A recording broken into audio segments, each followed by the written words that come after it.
Hello and welcome back to Magic in the Noise. Today we have a very special live stream. It's our last group remote viewing live stream of the year. We will be doing a live stream, I think, on New Year's Eve, where it might just be me. David might join me. We don't know yet. I may or may not be drinking sparkling apple juice. We'll see. But for today, we are delighted to have you here.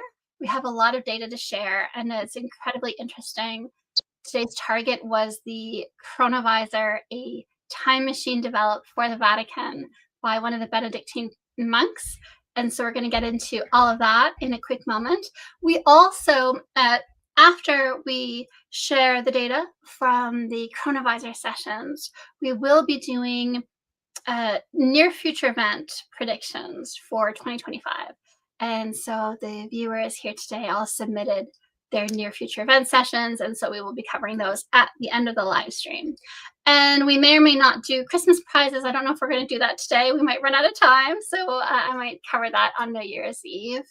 And so if everyone wants to introduce themselves, I'm Sasha. I am co-founder with David of Magic in the Noise. I'm the analyst for the data today, and that's all I have to say. Go ahead, David. Yep.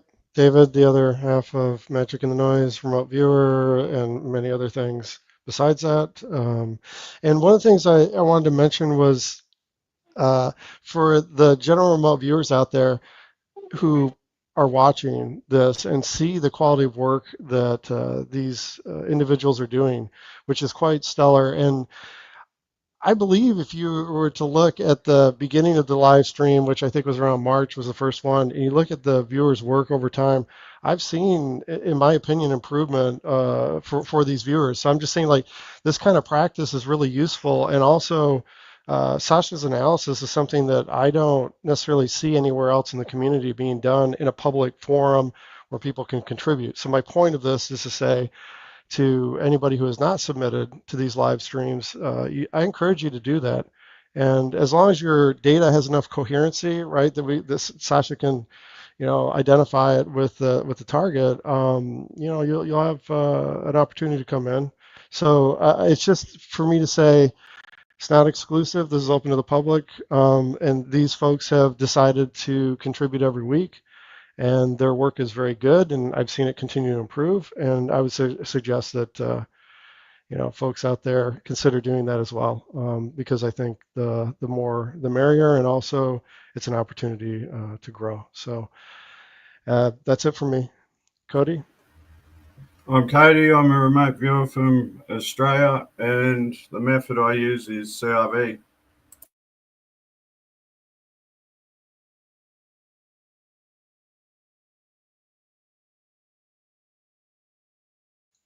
Claudia?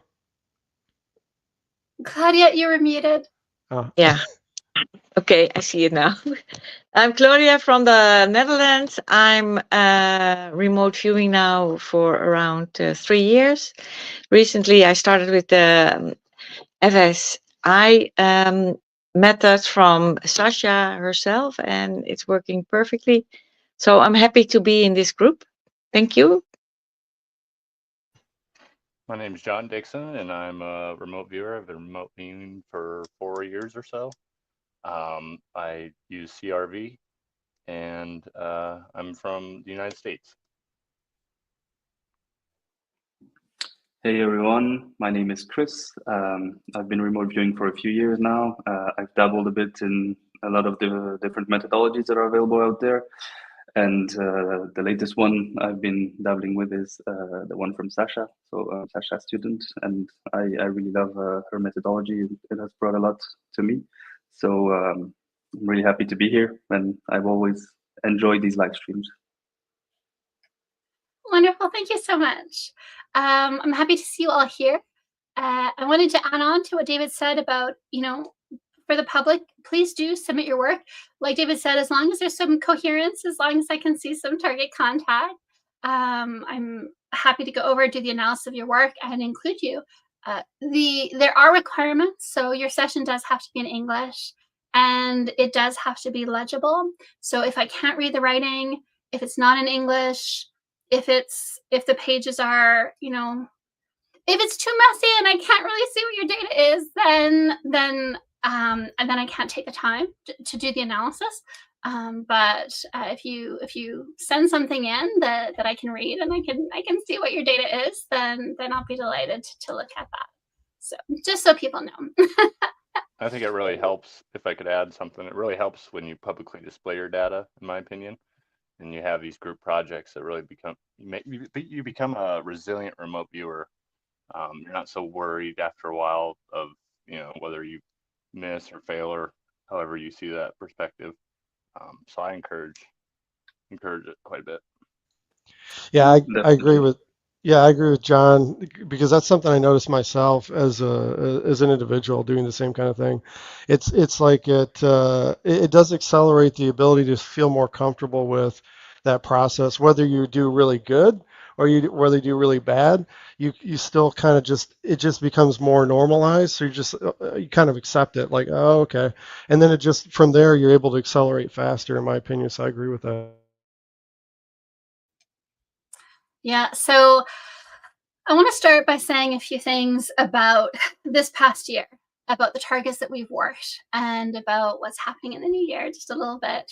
And so my focus for this past year, and it's something that David and I have talked about, and I just heard someone join. There's Michael. Let me add him to the stage. Michael, hello. We just introduced ourselves, so you can jump in and introduce yourself.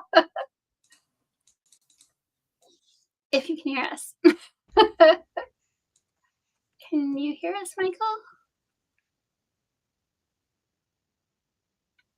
Okay, well, I'm going to talk, and when Michael gets his audio sorted out, then he introduced himself. So I'm just going to keep moving, I think.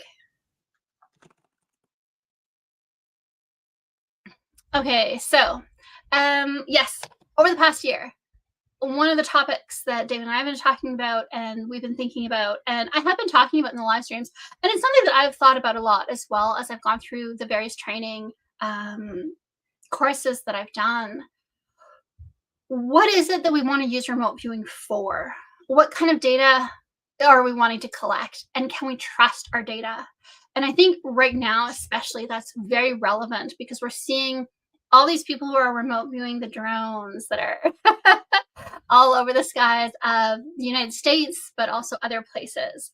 And we're seeing a lot of alien contact in these remote viewing sessions, messages from aliens, military information. Some of them are contradictory. And so it's really important, I think, as good remote viewers to explore, think about, and discuss this topic.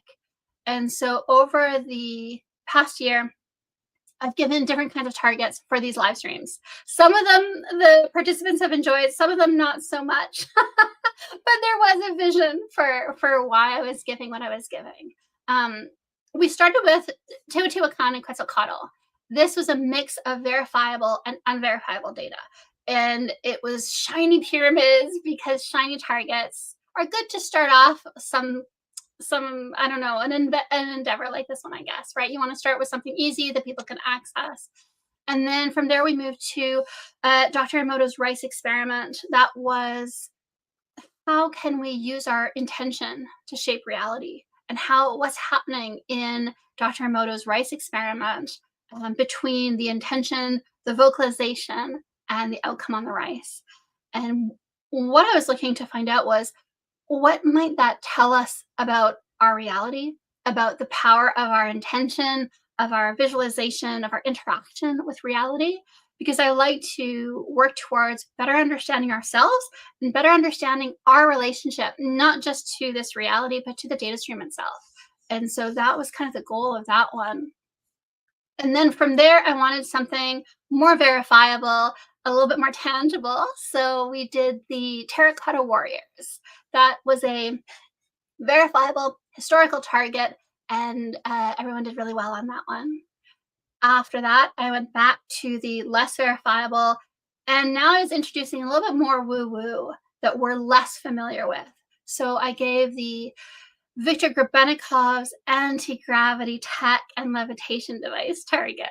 And again, this is a mix of verifiable data because there's documentation of what the device looked like, how it worked, But there's also a little bit of mystery about some of the technical details. Someone just joined. Oh, Claudia, you've joined again. Do you want me to add you twice with your laptop? Again, Yes. add you twice with your laptop. I'm going to move the laptop. This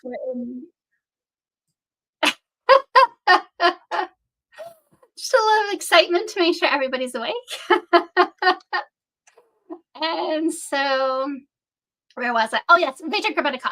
So again, this was unverifiable mixed with verifiable, but a different kind of unverifiable. Whereas with the Rice experiment, as remote viewers were familiar with remote influencing a little bit, with that ability, with psychic influence, psychic interaction with our reality. Whereas with Gorbachev anti-gravity device, this was something, a different kind of woo-woo, and the data was really very good and strong. From there, we went to the Longyu caves. These are caves in China. Now, this, on the one hand, very verifiable. Describe the caves, describe what they look like, where they are, their depth. But here's the thing. At the moment, even though this is a real place, it defies all attempts at explaining its construction and its purpose within any of the frameworks of current historical theories and understanding. So that part was the unverifiable part. How did they build this? What techniques did they use? And to me, that starts to edge on the purpose of remote viewing. One of the many is for mysteries like that where our mainstream science has nothing to say about it. And so that's where there is a gap for remote viewers to step in. Then we went to Japan's Roswell. So this was the first UFO target that we touched. And it wasn't a UFO after all. And the main push and motivation for this one, I wanted to see who could, at this point in the development, in the progress, in the group coherence effects, distinguish between myth, lore, fictional data, beliefs, blog posts, conference speaking orations from data that we might consider more true, more factual. And I think that the remote viewers really shone in that exercise. I did see a lot of the viewers able to distinguish, to say, yes, I'm seeing a UFO, I'm seeing a flying craft, but there's something about it that feels fictional, feels like a movie. There's something not quite right here. And then they also provided more mundane explanations. And in that one, I do feel that we have provided a clue to the real explanation for that event. From there, I moved back into something very different, completely conceptual, and that was the spherot and its divine white light. The divine white light that most religions talk about in some way. And it's completely conceptual, but it's steeped in these centuries of study. And there are practices that stem from its encoding. And so for that one, we didn't really know what to expect, and the data was fantastic, and the coherence was incredible. And people reported on it as though it were a tangible target in terms of the level and the depth of target contact. So that was really nice to see from the group. And then we found a clue that I think will help to solve the cryptos code at the CIA headquarters. So that was this using, because we've established a trust level now. I can look at your data, you can look at your data, and we have a sense of this is describing something more mythical or fictional. This other piece of data, this seems to be describing something more likely to have occurred or more likely to exist. And so I think that helped with the cryptos code, because now we can start looking at unsolved mysteries that are more mundane, that aren't about aliens, but that are, here's a code, can you solve it? And so I think that the results from that were really impressive. And I have had people reach out to me to say that, you know, some of the insights that we had were new and surprising. And I do want to put some of them in touch with some of the viewers here who had data that they were commenting on. Then I tasked you with an artifact found in Ecuador. Again, a shiny pyramid, but a very different one this time. It's largely unknown. There's not a lot of myth or stories around it. There's not a lot of lore. It has an eye at its top and the Orion constellation on its bottom, and that's inlaid with gold. And it is a verifiable data target because I tasked with describe the pyramid, tell me about the constellation on the bottom, tell me about the script above that, tell me how this was done. How was the gold inlaid into this stone, metallic stone amalgam? And so we've been moving through these different types of data, these different styles of targets. And all I've seen is increasing group coherence and strengthening of remote viewing skills in amazing ways. Every month, the data is so surprising and amazing. And it's good to see what real remote viewing is. And I think we need to see more of that. And that's why I'm excited to be sharing this data publicly, in addition to David and my remote viewing work that we do in our non-live stream videos. So yes, for the past year, my secret project was to really investigate what remote viewing data can actually be used for. Conceptual data, tangible targets, the known, but also the unknown. I really wanted to explore the flavors of remote viewing data from a random sampling of remote viewers that are using different techniques of remote viewing, different protocols. We have built portfolios for these viewers of very different targets. So now they have this. Now they can say, I've done a conceptual target, I've done a tangible target, I've done a woo-woo target, I've done an alien target, I've done a mundane target. And so I think that that's a good thing for a remote viewer to have. You have to have a portfolio. You have to be able to show your work and say, here are examples. Go and look at my work. If you want to teach, if you want to advise, to some extent, even if you just want to be included in conversations at a higher level about remote viewing, I think it helps for people to see your work in order to understand your legitimacy in the claims that you're making. I think that's really important. And some other things that, I think all the viewers, like David said, have really improved significantly, and it's fun to see. And the group coherence has been incredible to watch happen.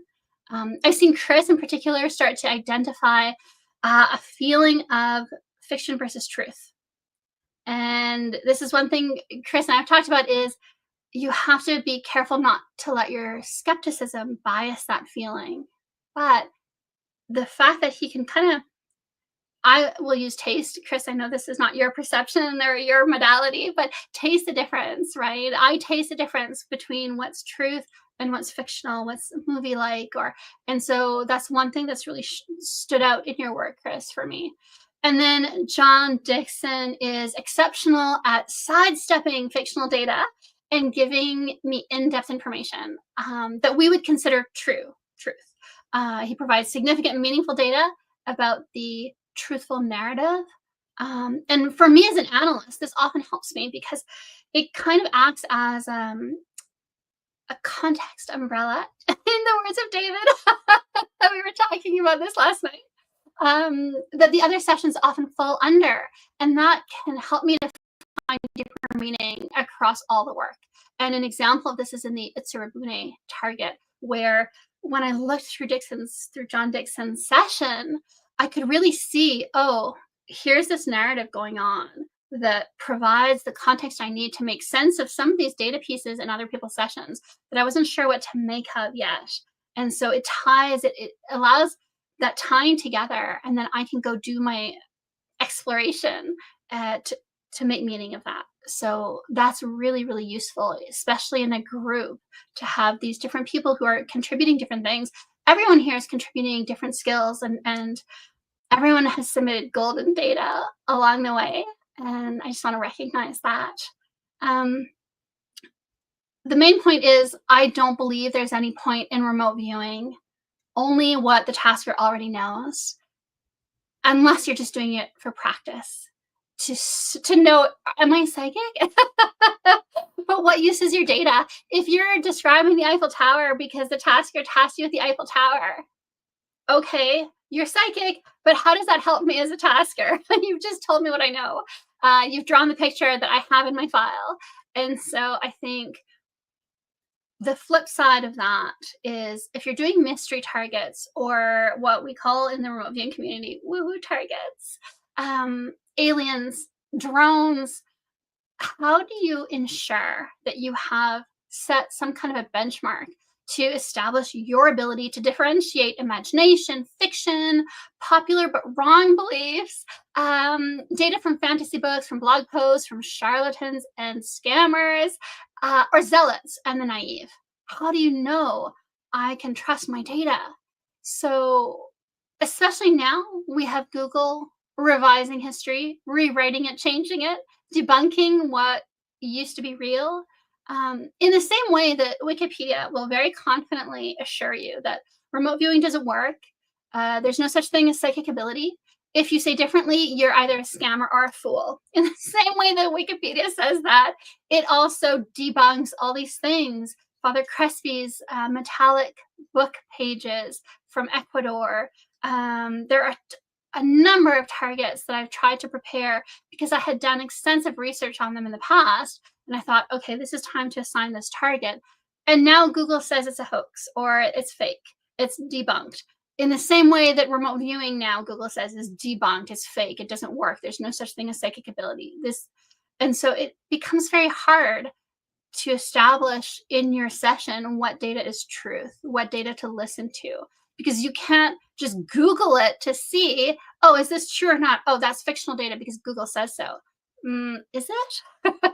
The flip side of that is my data says that the aliens want to have sex with me. Do they though? So like, I think we have to really talk about this more, because I see it on both sides. I see the people who are believing whatever Google says is truth or not truth, and that's how they analyze their own work. And then I see people who think that the aliens want to have sex with them. Maybe they do. It's not for me to say. But I would like to see more evidence before I buy into that narrative. And so I do think it is, if we're going to be taken seriously as a community within the broader mainstream, I don't know, ideologies, I think these are things we need to address and just have the guts to talk about and not be too sensitive about it all. And so I wanted to say I have very much appreciated this opportunity that the viewers here today, and those that are not here today but are regular participants, have really provided me to conduct analysis on good remote viewing sessions, on different data, on different target types, and on different personality types, right? That all informs the data. And I have learned so much from this past year. I've seen different patterns. I've seen a lot that I can incorporate into my understanding of my own work in some ways. So I also think a lot of this will be extremely useful for analysis in the future, for the development of my own system of analysis, that I do think is actually extracting a more profound meaning from the excellent data that these viewers are providing. And so I really feel like I've seen what I had hoped to see from this project of having these monthly live streams. I wanted to provide remote viewers with good analysis. I wanted to do that from a trusted analyst so that there's less of what I'd call filler data. Filler data is data that comes from the beliefs and the knowledge of the remote viewer instead of from the data stream. And what I've noticed is that as remote viewers learn to trust that their data will be properly analyzed and that the proper meaning will be extracted, there's less of a tendency on the part of the viewer to want to explain or fill in with some kind of self-created narrative arc. If you don't trust your analyst, or if you don't have an analyst, you're trying to figure out what's going on, what does it mean? And sometimes, and it's not always on purpose, but sometimes your subconscious will just fill it in. Oh, I see this and I know this about this topic, so it must mean this, right? Whereas if you just trust analysis, you can submit data where you say, I have no idea what's going on here, but this is the data that I was given. And I think that that yields better outcomes, better results, and better data. And this is why I think analysis is so important. If we are going to push remote viewing past its current, I think, I don't want to say stagnation, but the perceived limits that it has now, to make it more useful, to make it more valued, to make it something that the mainstream public can see as valuable, then I think we do have to start doing these things, having these conversations, thinking about all of this, right? And so, and incorporating analysis in order to extract meaning, and not have filler taking the place of analysis. I think that's really important. I'm going to talk more about this in an upcoming live stream. Today we have a lot of amazing data to get through. And so I'm going to leave it at this. I will add, over Christmas, I'll be spending time figuring out what the focus is going to be for the next year, the coming year, 2025, in terms of what's going to guide my target choices. But I'm looking forward to it. And so that's that. If anyone wants to say anything before I jump into the analysis, please do. Let's chat a little bit. On my side, I just want to thank you for organizing all of these live streams, because it's been really beneficial for me, and I feel that I've grown from that. So just want to say thank you for all the effort. Thank you, Chris. Yeah, that's what I want to say as well, is thank you guys for doing this month by month and giving us viewers an opportunity to, present our work in this kind of environment. And I agree with you, Sasha, that it's hard to always feel like you have tiptoe around the remote viewing community, but it is. You would think remote viewing would have been evolving a lot faster, these past decades, and it seems like there's people that don't want to encourage that, and there's people that do, and that becomes a whole different subject for another time. But thank you guys. Yeah, and just to be clear, the live streams are Sasha's 100%. So all her work, effort, mindset. I absolutely agree with her thinking on all this stuff. Like when we talked about it initially, it was like great idea. Like I'm totally behind this, right?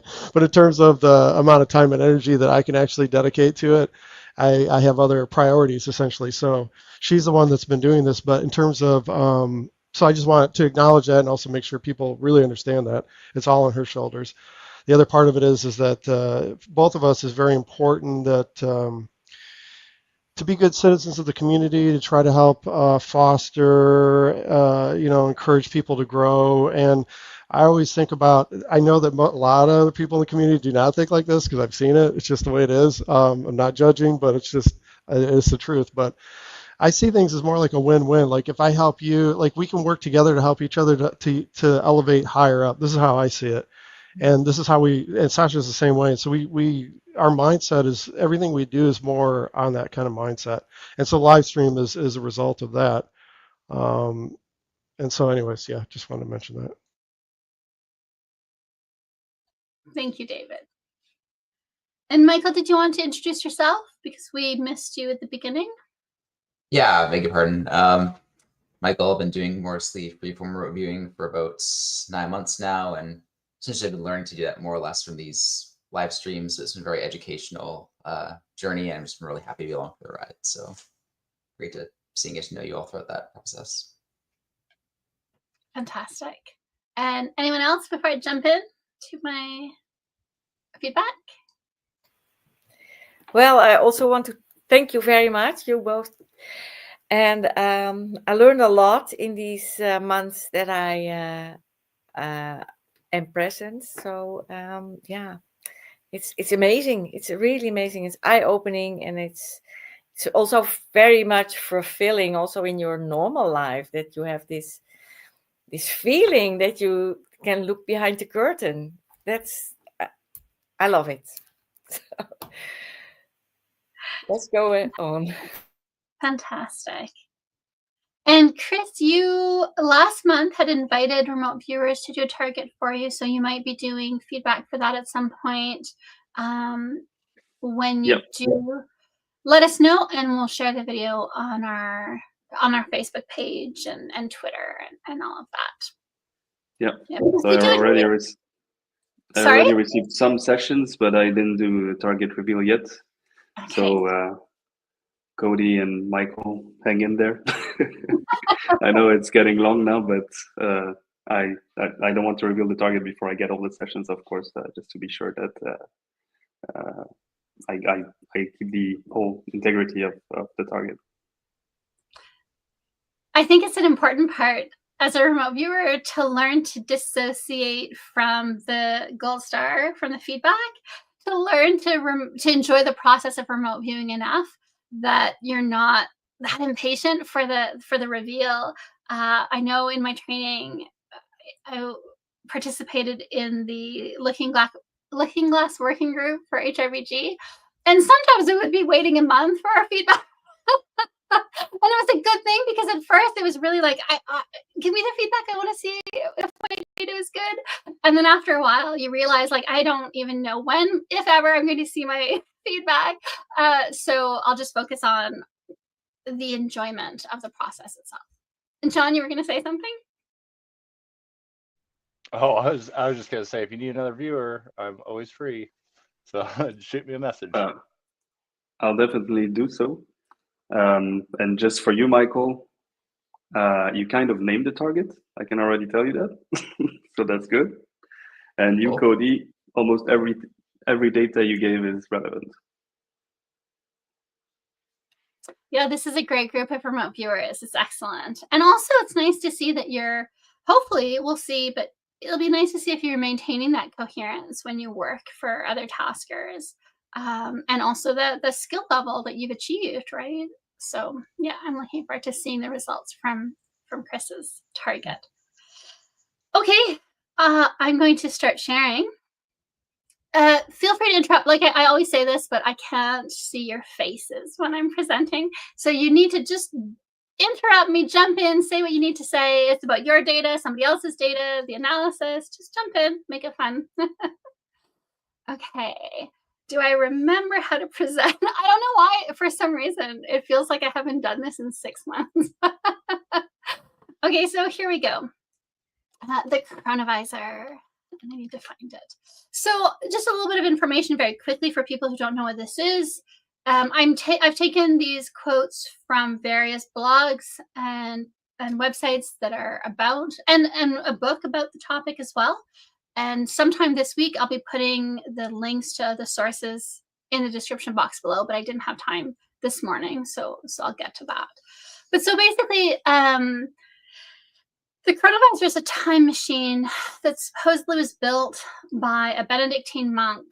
And I'm going to read from this little quote here.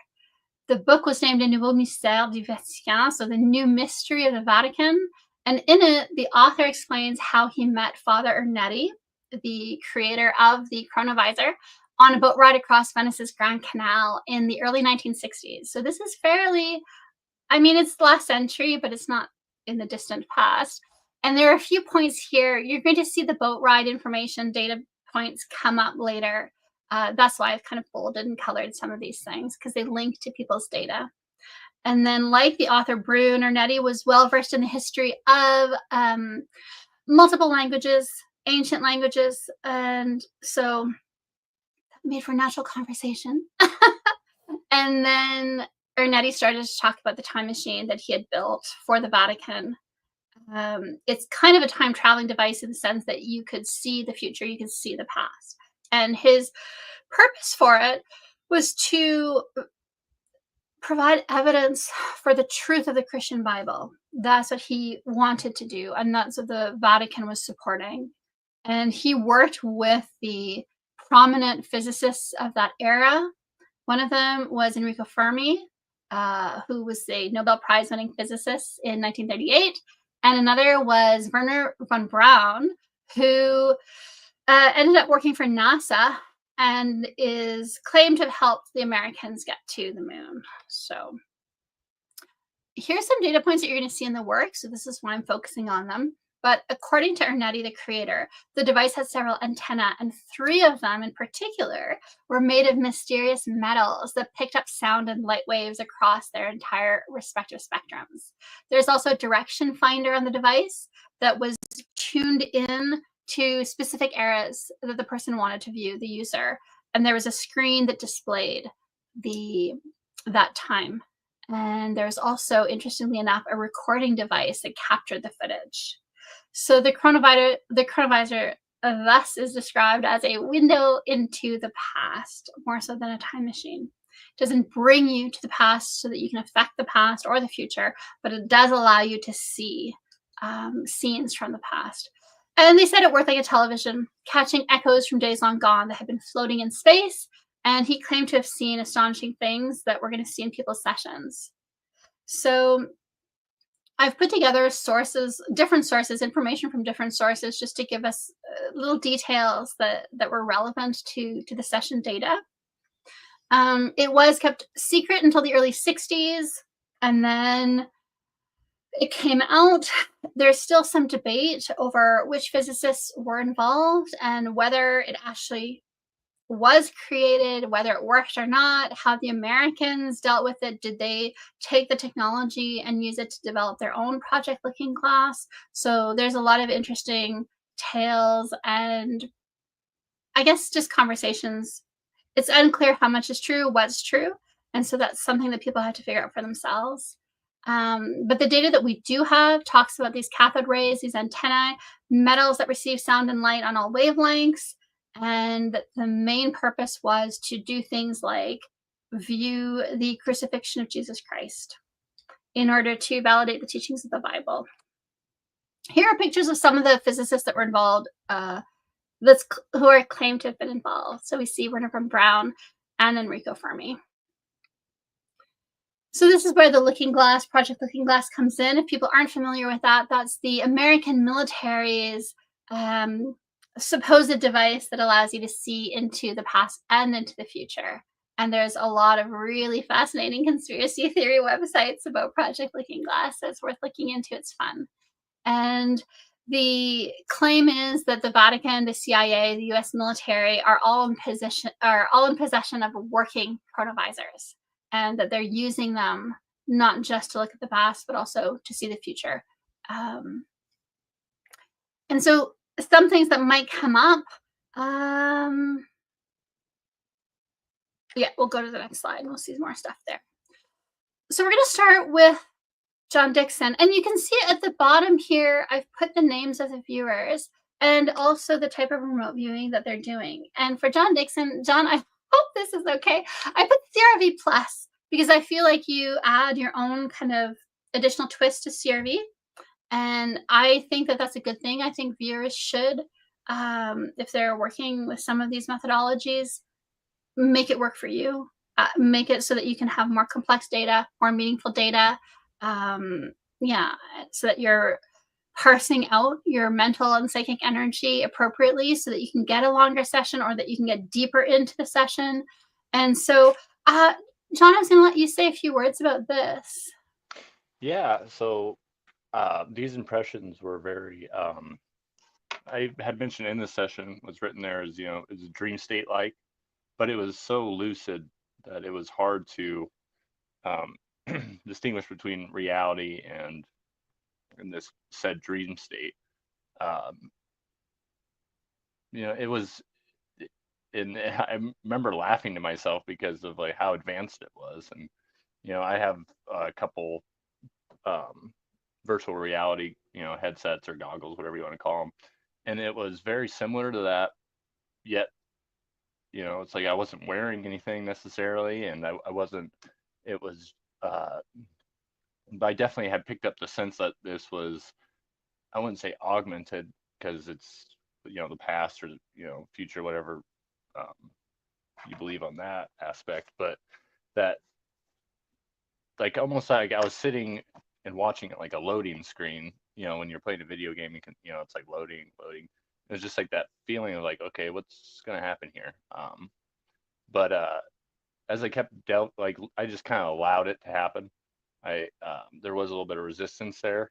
So after I allowed it to happen, I noticed that like my basic senses seemed like they were increasing. Probably wouldn't be the right word, but they were just altered. And I felt like anything was possible that I could. It was like Google Earth almost. It's like you could move over here and I could see in like a 360 like view. And yeah, it was an experience for sure. And one of the things I want to say here, this is a good time to introduce the idea from the data, and we're going to see more of this as we go through the slides. It really does seem as though there's this possibility that the Chronovisor was not necessarily just displaying the data on a screen. It seems to me that it might have been something more akin to what we're doing with remote viewing, where you're seeing the data, you're experiencing it. I'm not sure that it was necessarily projected. And so it's something the data seems to suggest. And so if there are any whistleblowers in the audience that want to give us some insights, that would be great. And as we go through the slides, people can look at the data and make their own decisions. So let me move through that. Just give me a quick second. Okay. And so here we have more from you. One of the things that I really liked is that you, in a sense, you kind of called target. You're talking about this vision capability, bio-object. And the term bio-object, that's why I kind of think, I wonder if this device was more about enhancing psychic ability that remote viewers would use rather than a television set that was showing the past. I think that might have been part of the disinformation that they put out so that the technology wouldn't be replicated maybe by other groups, I suspect. And you talk about that here. Did you want to say a little bit about that as well?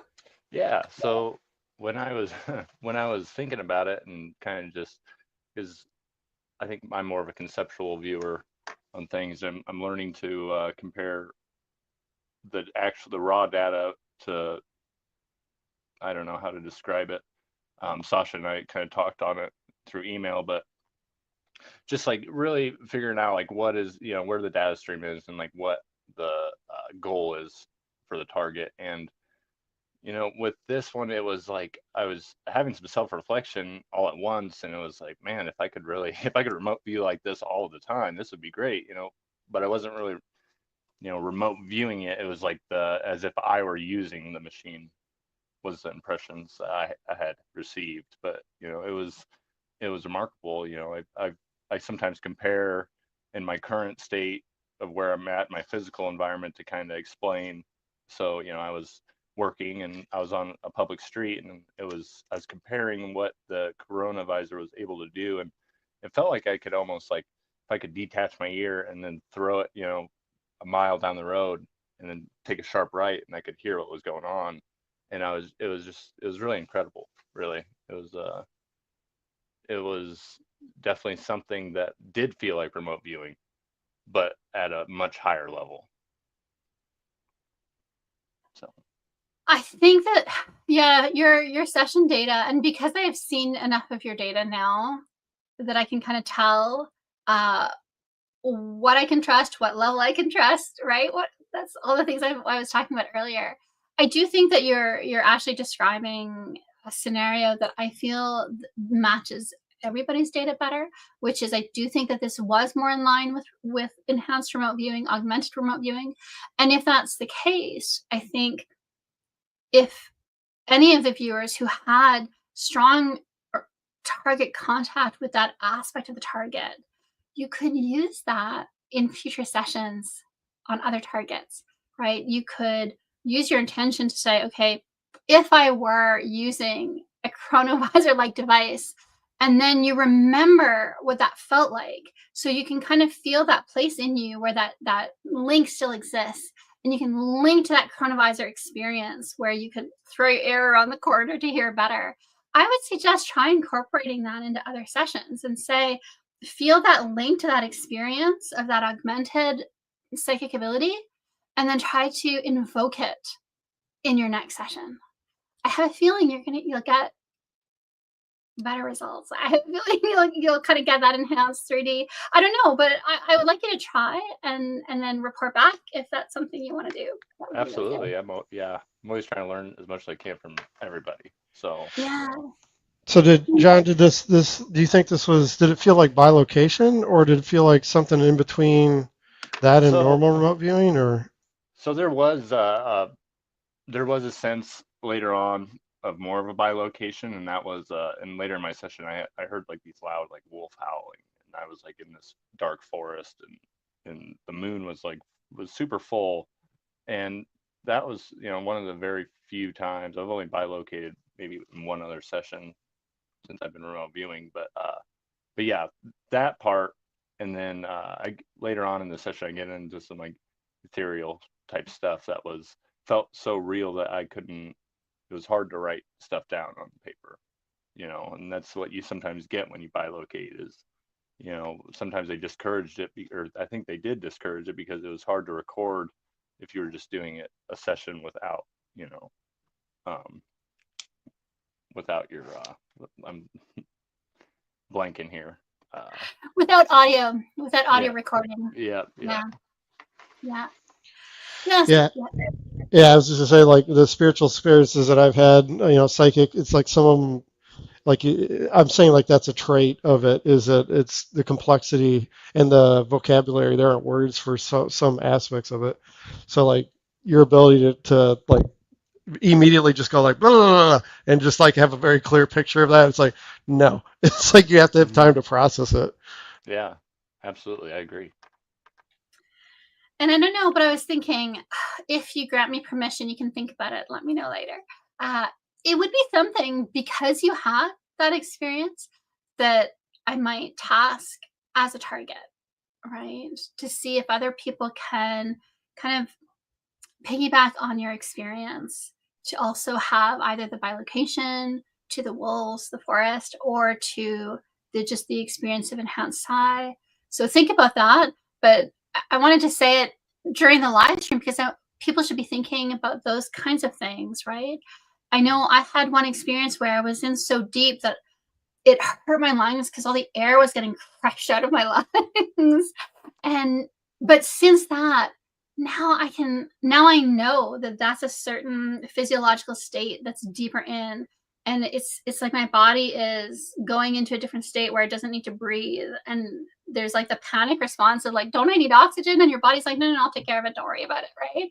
And now that I know that and I trust that, I find it easier to slip into that really more profound state, and I can access better data there.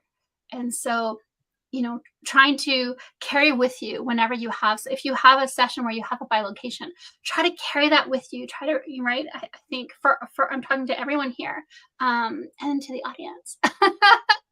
But so I think in the new year, I think about it, but it's something that I would be interested in tasking for other people to be able to experience a taste of what you had. Yeah, no problem. Yeah, I agree. And there was, you know, with I will mention that, I mean, I don't know if it'll come back up later in the presentation or not, but Yes. I did hold back on saying, you know, I kept saying it felt like a new location of, you know, trying to see if a new location was habitable when I was going through the dark forest or the wolves howling, and it was, I won't say that, I mean, you know, I think the Chronovisor might have been used for, you know, to look at past planets as well in their life, but we'll see if that shows up later. We'll see. Okay. Can I switch? Yes, I can. And so now we look at other people's data as well. So here, Jeff, I was so excited to share this with Jeff. Sometimes Jeff's data comes through under heavy metaphor, and it's always amazingly useful, and the meaning is always really profound, but you have to be able to decode the metaphor. And here, it was a little bit stripped of metaphor. The data was a little bit more directly accessible. And so, but unfortunately, he is not with us today. So we'll just have to, Jeff, if you're watching this later, great data.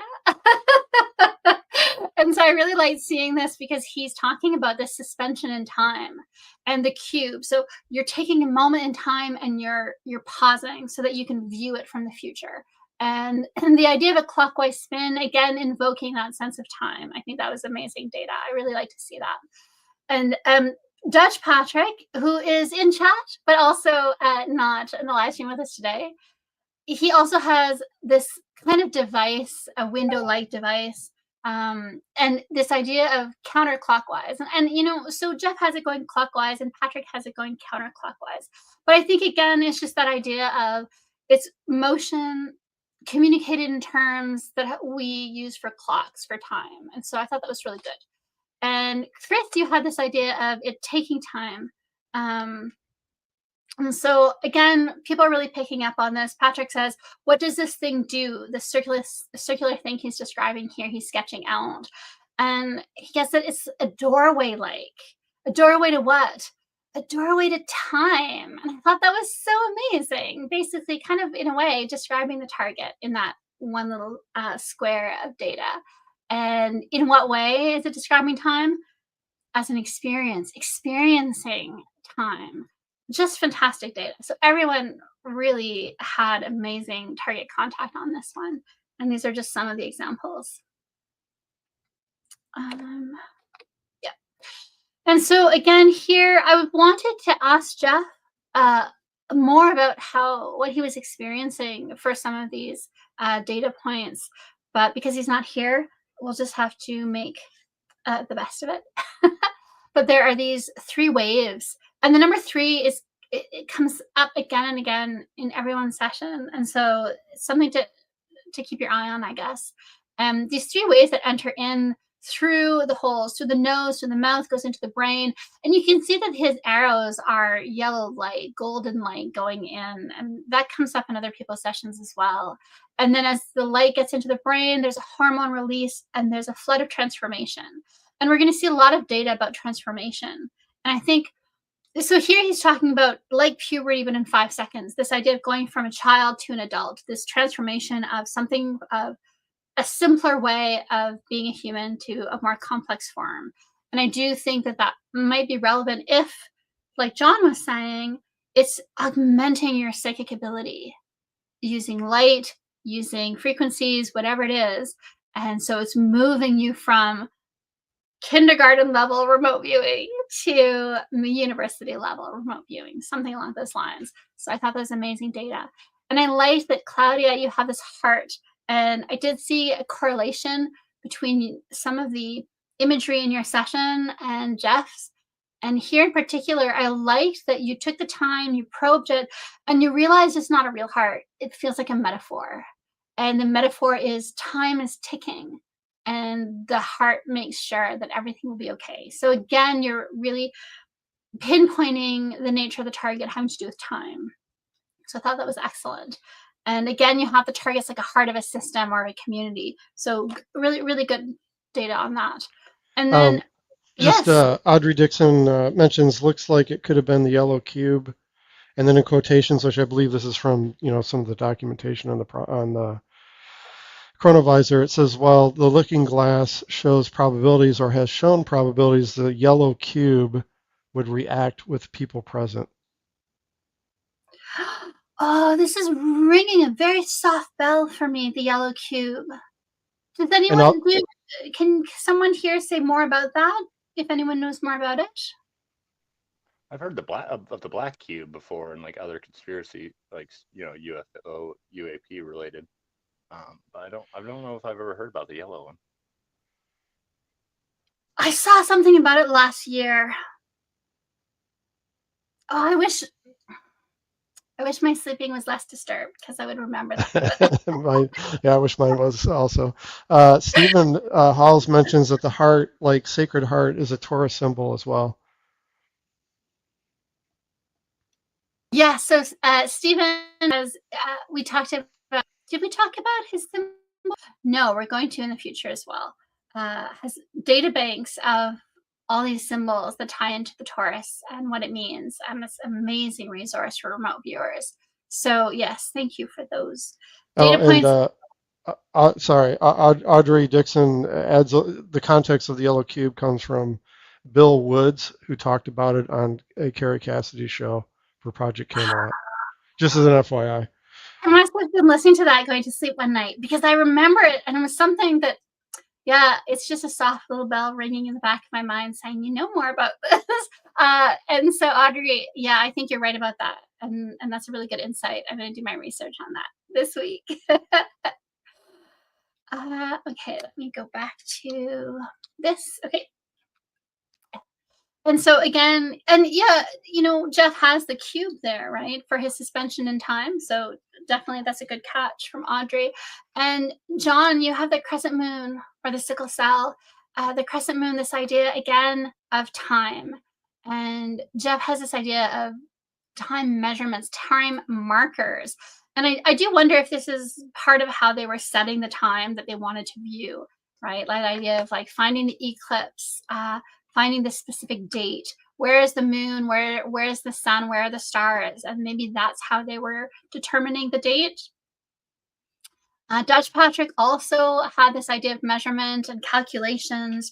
So I think that was interesting.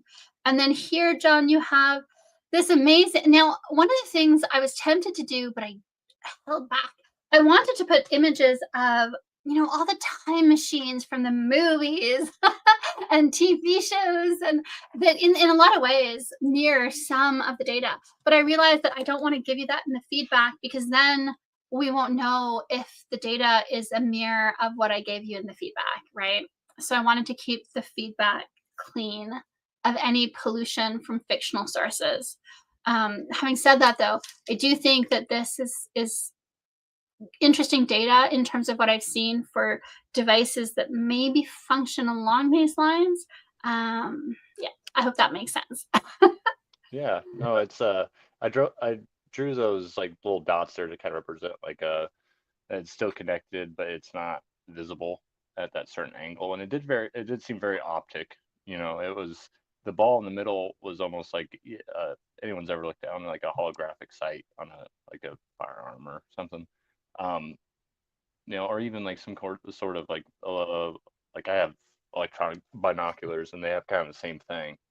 Right. But yeah, that ball was like almost like levitating in between the two crescent shapes. I don't even want to say which movie scene it reminds me of for time machines. I don't want to pollute the data, but it's interesting.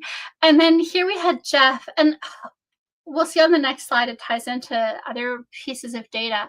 But even just between these two, you're starting to see a little bit of an echo. Here's where Jeff starts introducing this idea of a biblical nature, worship, as above, so below.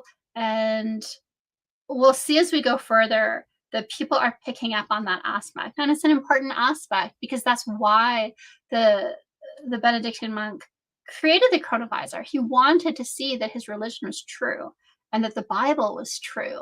And he wanted that to strengthen his faith, but also the faith of other people. And so I think that it's an important data point for people to pick up on, and people did. So that was nice.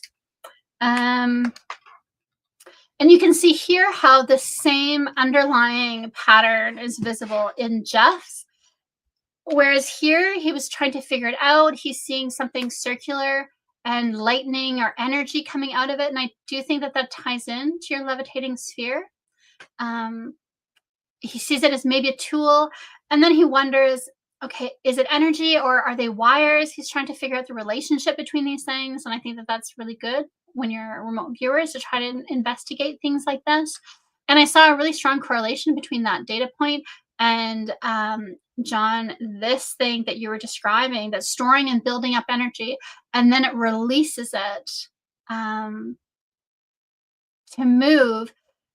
Jet, who is a new contributing participant in the live stream, he isn't able to be here today, but he did submit his session and it was good, and so I included it in the analysis, and I invited him to be part of the live stream, but he couldn't make it, but we hope to see him maybe next month. And so he also had this same kind of energy, so people are seeing the same thing and they don't quite understand what they're seeing. They're trying to make sense of it, and to me that feels like good data. It feels like interesting data that should be followed up on. Chris, you had the feeling of these tree branches spreading out as well. So everyone kind of has this idea of energy moving out from a central core. And here we see it even more pronounced. So Chris, you have this expanding, multi-directional and organized movement going out like a fountain or volcano. And this heavy explosion motion outwards with lots of motion and energy. And that's really mirroring exactly what John had in his, and what Jet has here, energy extending outwards in all directions, climbing, going, fast moving. And you use the word explosion here, Chris. And Michael, you also are describing it as explosive energy and expansive and this transformation. And Dutch Patrick is talking about this expanding outward. So everyone is picking up on that, and that was kind of nice. And then here we see how it was sketched. So people are describing it as a fountain. They're trying to make sense of this. And we see, Chris, your fountain matches, I think, very much with John, your 7-way split. And I know that conceptually these are different, but I do think that there's a tie-in. I think what people are trying to describe is what you're describing in a slightly more articulate way, or a more detailed way, I think, as an experiencer. Cody, you saw the water fountain as well. Even though the way it's sketched is slightly different, the underlying pattern is the same. The underlying meaning is the same. And Chris, you had this that I really liked, something constant like a fountain. So that was a really strong data point. Jet is also describing a fountain. It was just funny to see everyone's talking about fountains in their sessions. It's always nice to see that kind of correlation. And then to have the data points in some sessions that tell us this is not a literal fountain. We're talking about conceptual. We're talking about energy moving outward. We're talking about explosive energy moving outward. And then there's this idea that maybe we're talking about personal energy, psychic energy, or other kinds of energy, right? And the further we go into the sessions, the more that starts to get clarified. So again, this is more of the same. One of the things that I thought was really interesting, not just that the way the different people had the fountain, and Dutch Patrick has it energetics flowing upwards and then dripping down and falling upside down. So again, some people are sketching it, some people are using their words, people are describing different things, but it's the same underlying pattern. And I like that, Chris, you're talking about the tree branches. And Claudia, for you, I really do feel that this tree trunk is very much the same kind of fountain shape, right? You have that core and you have things coming out of it.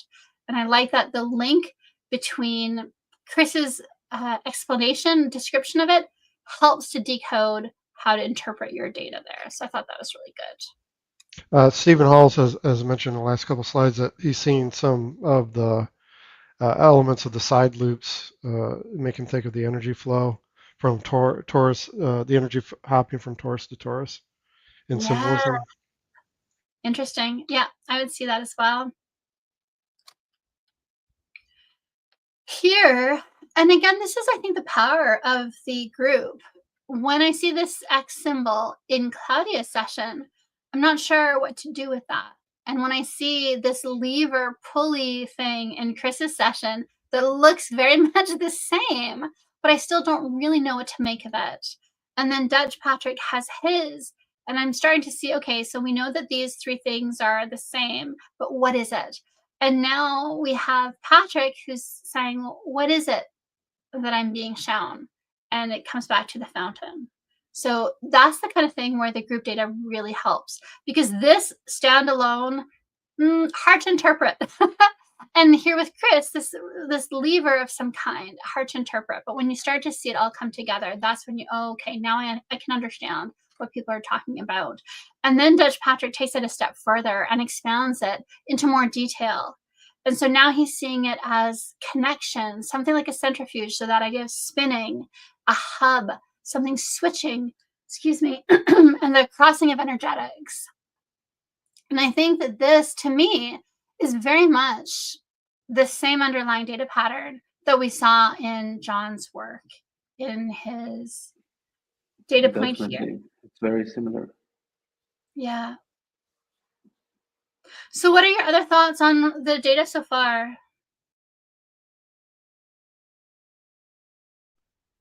When compared from this page and the last page, it looks like the coherence is definitely there. And I don't know, it looks like there's a lot of motion. If you could go back to one slide back when it had all, yeah, that one. So Dutch Patrick, the antenna satellite looking one, they're in the middle. That one's really intriguing. It almost looks like there's like 2 different types of forces, and that the top is almost spinning. which is interesting because I had some stuff in my session about some kind of rotating fan, but I didn't want to call it a fan, but it looks like almost like it's building energy or collecting energy.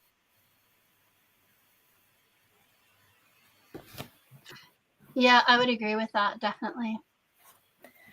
Can I add something? Yeah. I made a symbol at the end of my session, in the last chapters. Yeah. And I went through the session and I had the idea that I picked up on different photos which should have been made with the Chronovisor. So I had the idea that it was a crucifixion symbol. So that's what I interpreted myself today. Yes. So, yeah, and I think, and this is something David and I have seen in our data. When you get to a certain level of conceptual complexity as a remote viewer, and you're really working with the data stream starts to offer you, and it seems to know when you're having analysis done, maybe, I don't know, but it starts to offer you multiple layers of meaning. So I've seen this now in more and more work where you see one sketch and it resolves at different layers of meaning. So there's a literal interpretation, there's a figurative one, there's a conceptual one. It's fascinating to see the complexity of the data stream, because I think you're right, Claudia. I also see this as the cross for the crucifixion at the literal level. And if you only had your session, that's kind of what you would conclude, right? But by having the group session, we can see, oh, yes, it probably does have that tie-in, but it also seems to be pointing back to this mechanism of the device, right? yeah. So I think that's very valid. And others in the live chat, like Stephen, are seeing, what we're seeing as well in terms of the relationship. So they find it interesting.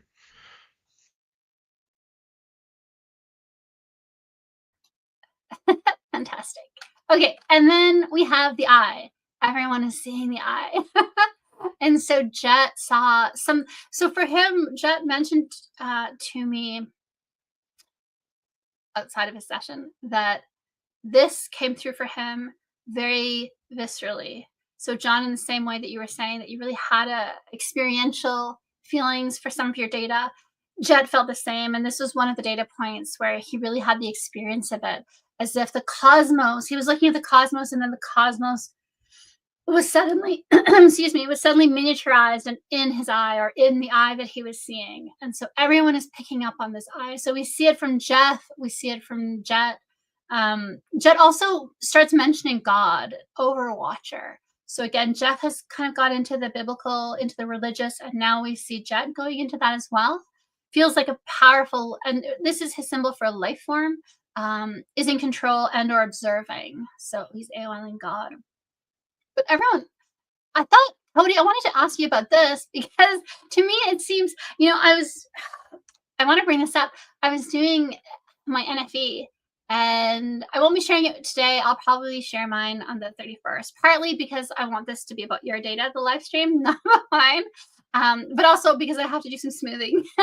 And it was also very dark, and I was like, maybe I don't want to share dark doom predictions today. But I did, as I was doing it, there was one point where I was coughing, my throat, the pain in my throat was so severe and intense. And it was going with the data, because I was getting data about that, about coughing and illness, fever, all of these things. But I was starting to feel the symptoms of it that I was describing. And Cody, when I saw in your session that in the middle of your session, you're like, oh, my left eye is stinging. I thought that was really an embodiment of the data is expressing itself. And I also thought it was interesting that it's the left eye, because that's the occultist. I wanted you to say a few words if you feel like it. Yeah, well, I think the first time it happened was in the first session, and I didn't really think too much of it. I just thought, whatever. But then in the retest session, it started doing it again, and that's why I made a note of it. I thought maybe it is something to do with the target. But yeah, it was just felt like I had something in my eye, but I didn't. But yeah, it was pissing me off. I had to stop. stop my session at that point.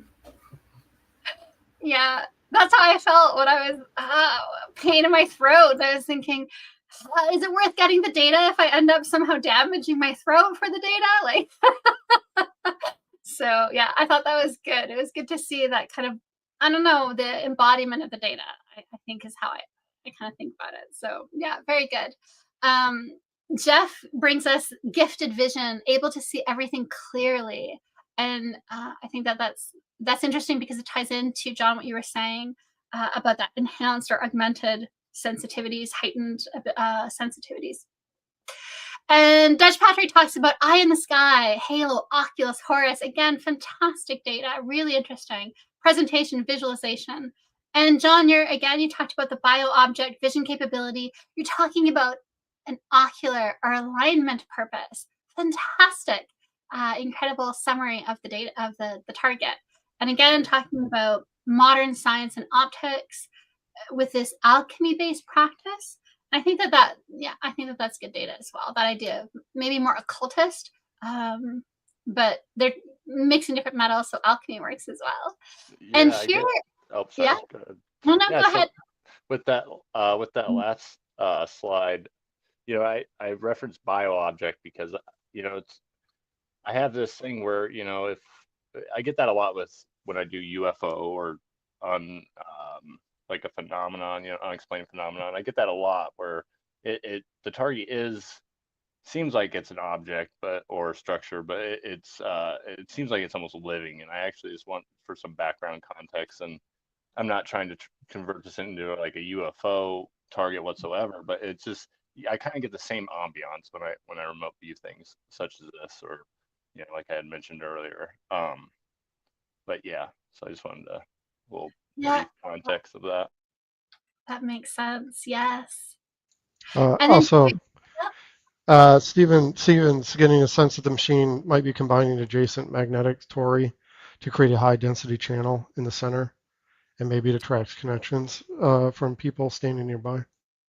That's interesting. That ties into the sphere levitating, the electromagnetic fields around it. Yeah, that's a good insight, Stephen. And then, Michael, you put something about the yellow cube. Did you want to say that, or did you want to share it with the audience?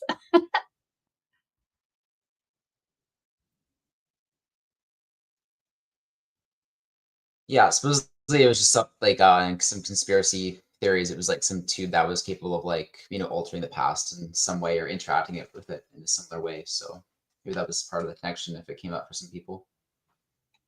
That's for the yellow cube, right? Yeah. Fantastic.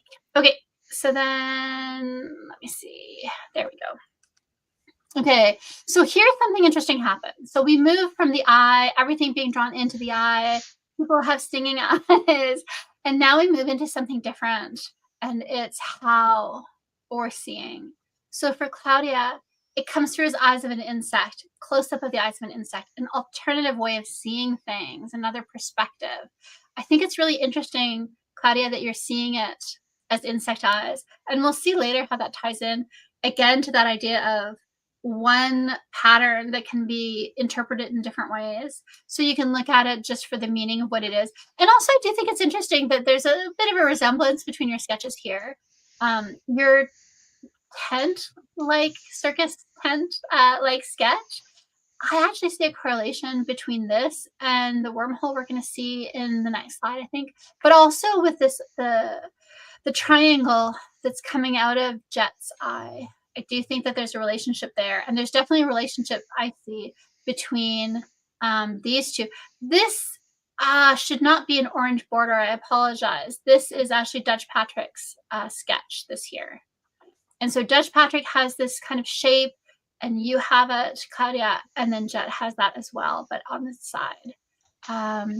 You have it as the Trinity as well, which invokes the religious aspect. So that was really nice to see.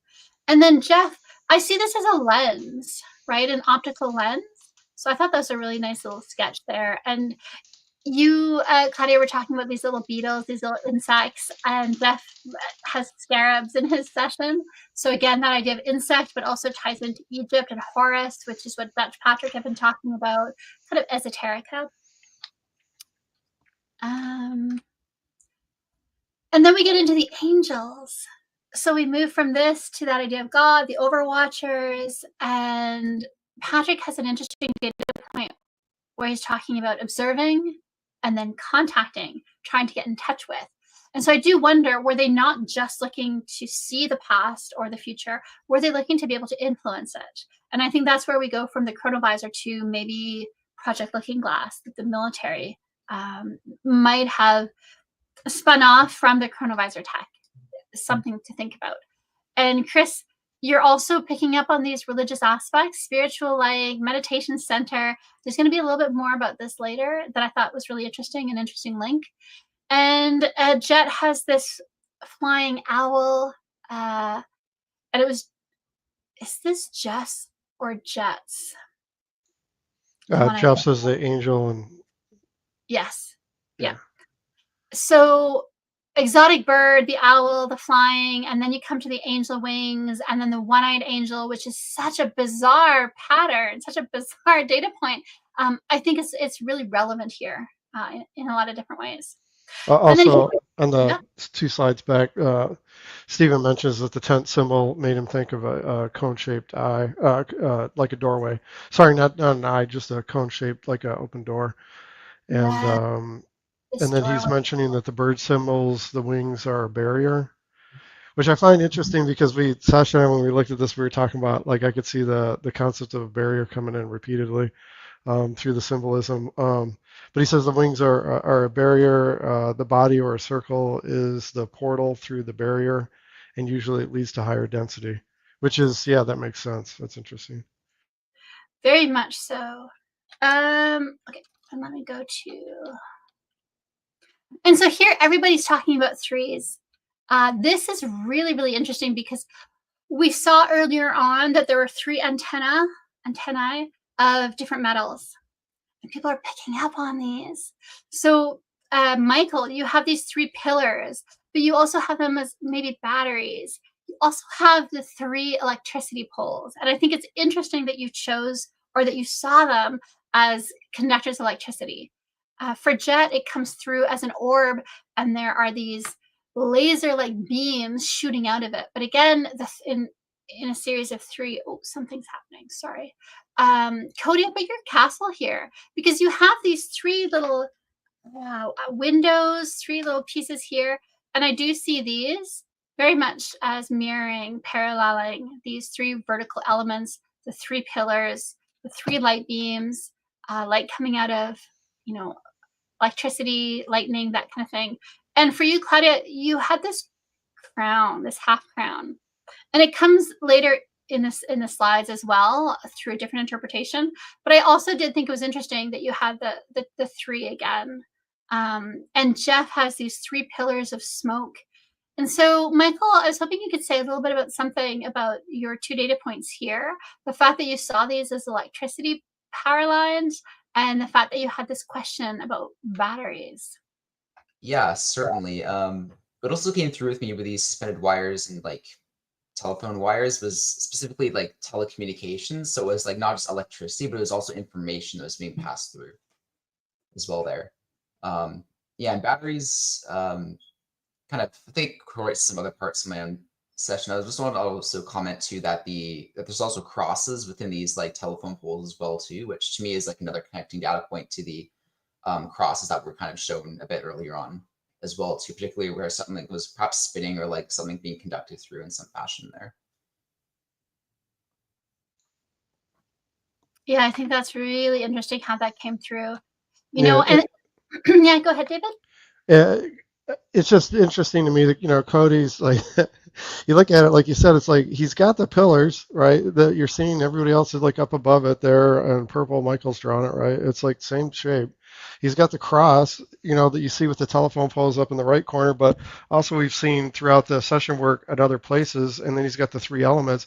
So I'm just saying, like, it's like that one image, Cody's combined 3 primary symbolic elements together into one single thing. I'm just saying, like, it's fascinating to me because you see it from the other viewers into other contexts is all. It's just, I don't know, I just find it amazing. And then the cloud thing, this is one of the ones where I saw as a barrier, and as I with Jet Session, he's got like light or poking through.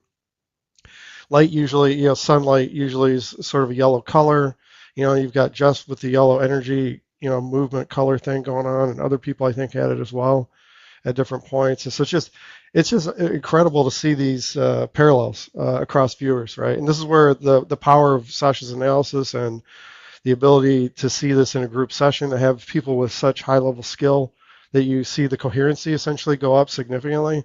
You get to see this in a way that's very clear. It's just fascinating. Which, again, just one last thing is, if this was complete rubbish, like if it was like there was nothing to the story whatsoever, so I would expect like everyone to be off in space just grabbing random stuff all over the place, right? And you would not be able to find any coherency.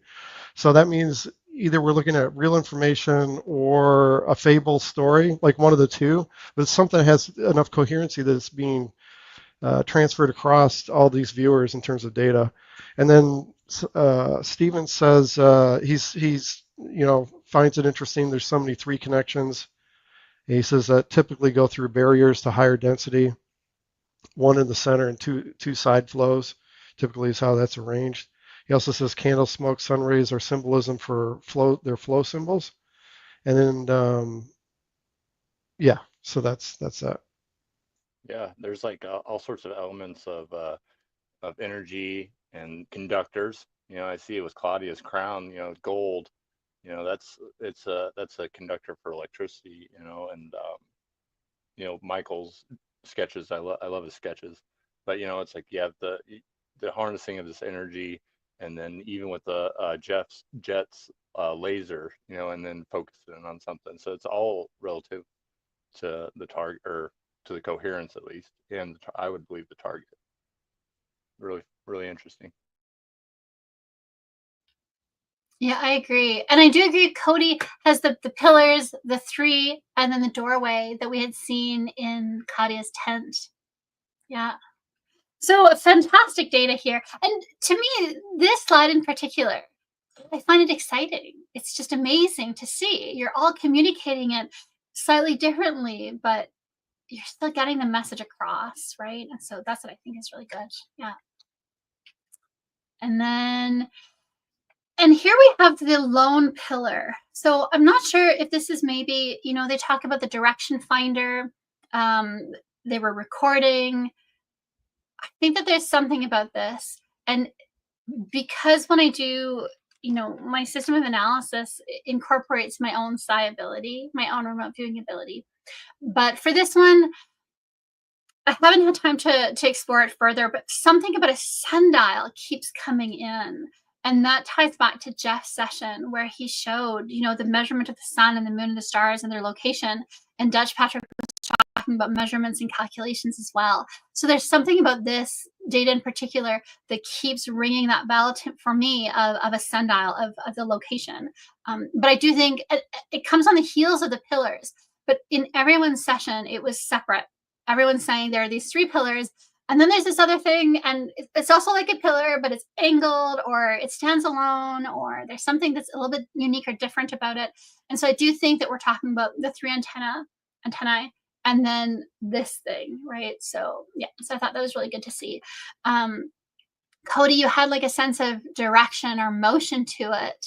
And Chris, you had a strong sense of a vertical structure with a rounded top. So you're even you can see with the rounded top here, and you can see how here, Cody, as well, you're really putting in that extra detail, and that helps to see that correlation. For Jet, he has this rectangular thing sticking up, but he also sees it as sweeping across a surface, that motion. And yeah, so I think that there's something going on there. And Jeff had a really interesting data point that I see as interpretable in different ways. So it'll come back again later in the slides. But I do think that he had this data about nails, pouring nails. And I think that there's a bit of a tie in here, the idea of antennae, the idea of pillars, and the idea of them being of a specific kind of metal. and that the type of metal they're made of is important. And so I think here the idea of a blacksmith making and pouring these pillars of metal is good data. Even his idea here of a lighthouse or a foghorn, that idea of a beacon is mirrored here in Dutch Patrick's data as well, like a light bulb, a beacon on a specific location, like a ley line. So again, it's that idea. He has Wardenclyffe Tower, which is Nikola Tesla's free energy tower. So again, there's this idea of location, measurement, energy. And so I thought that was really interesting. I have Jet's data point here, but the laser beams extending outwards. And Claudia, I do think that your imagery fits in here as well, because I think that you've, in some ways, kind of collapsed the data. And so you're communicating it with this one kind of, I don't know, this sketch that kind of keeps coming through in your session. And I think that there's a lot in that one sketch. So it'll come up in many of the slides. John, I wanted you to say a few words about this. Maybe I'll show you the next slide first so you see where I'm going with the interpretation. But I had shown this where Jeff has these 3 waves that are going up, the yellow light, and it's going into the brain, releases the hormones, and it's related to a transformation.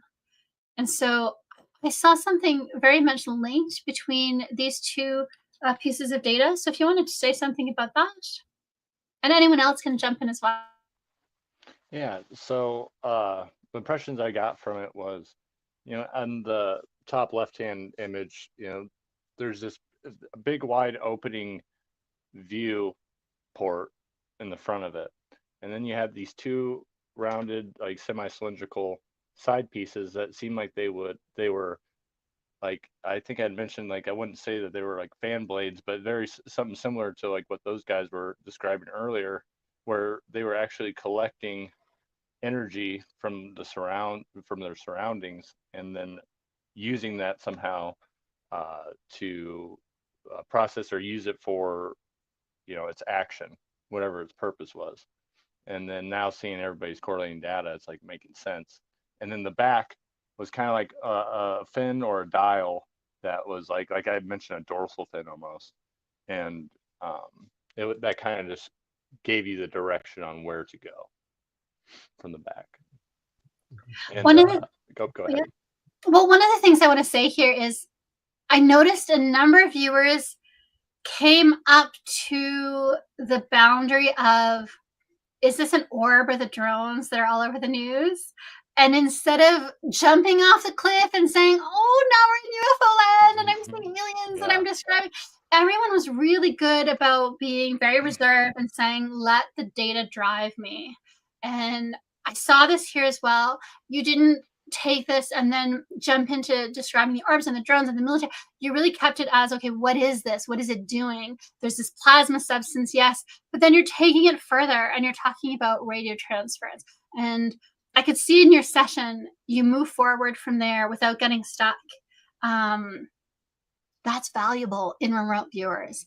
And everyone did that, right? It's really valuable to be able to do a remote viewing session when there's something everybody's talking about and not giving in to being like, oh, this must be what that is, therefore this is what this is, and I'm just going to talk about this. That's the filler data that I talk about that I see in so many sessions out in the community. And what I love about this group is that you're all very good about not putting in the filler data. You were all like, oh, am I describing drone? Because you have these orbs, you have these metal antennas, right? There's a lot going on here that could have pushed people into that. And I was really impressed that you guys didn't fall into it, that everyone was like, okay, that I just let the data drive the session, right? So good job, everyone, on that. I wanted to point that out. Yeah.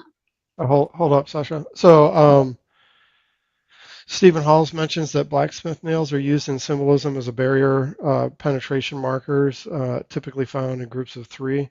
He also mentions that Jeff's diagram could also be an alchemy furnace with a retort flask on top, and those aren't just literal; they can also be torus energy flow diagrams. But the other thing, it's fascinating to see this one here. I was answering other stuff, so I didn't get to see this slide, so you probably already talked about it, and I just missed it. But yeah, I see the strong correlation here because it's like, I get it's just I didn't see it before when we were looking at the work of Sasha. So it's like Dixon's, the circle things there is almost like the nostrils on the right, and it's just and the heart thing looks like the thing is the fin. It's just amazing. Anyways, continue. It's really cool to see, right? And even the brain, like you can see the kind of shape of this thing, and you can see it in the shape of the Yeah, brain. this little mouth over there. It's crazy.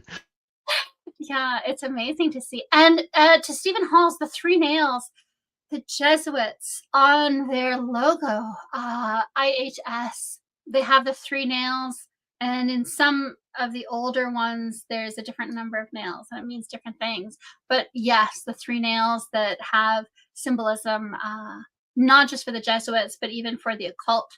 And it's interesting because I was looking at that logo 2 weeks ago for a session on something else, and oh, I would love to go into it. It's too complex, but it's exciting because now that I'm seeing the links to that, it opens up this whole new avenue of research for the other work. So, and that's what I love about remote viewing, right? The data stream knows all the things that you're doing. It knows what projects you're involved in, and it does tend to link them in really fascinating ways. So here, now it was really interesting because I was looking through, I think it was Claudia's session. I was like, what are these eggs that she's talking about? And I was like, okay, I have to figure out what's going on here.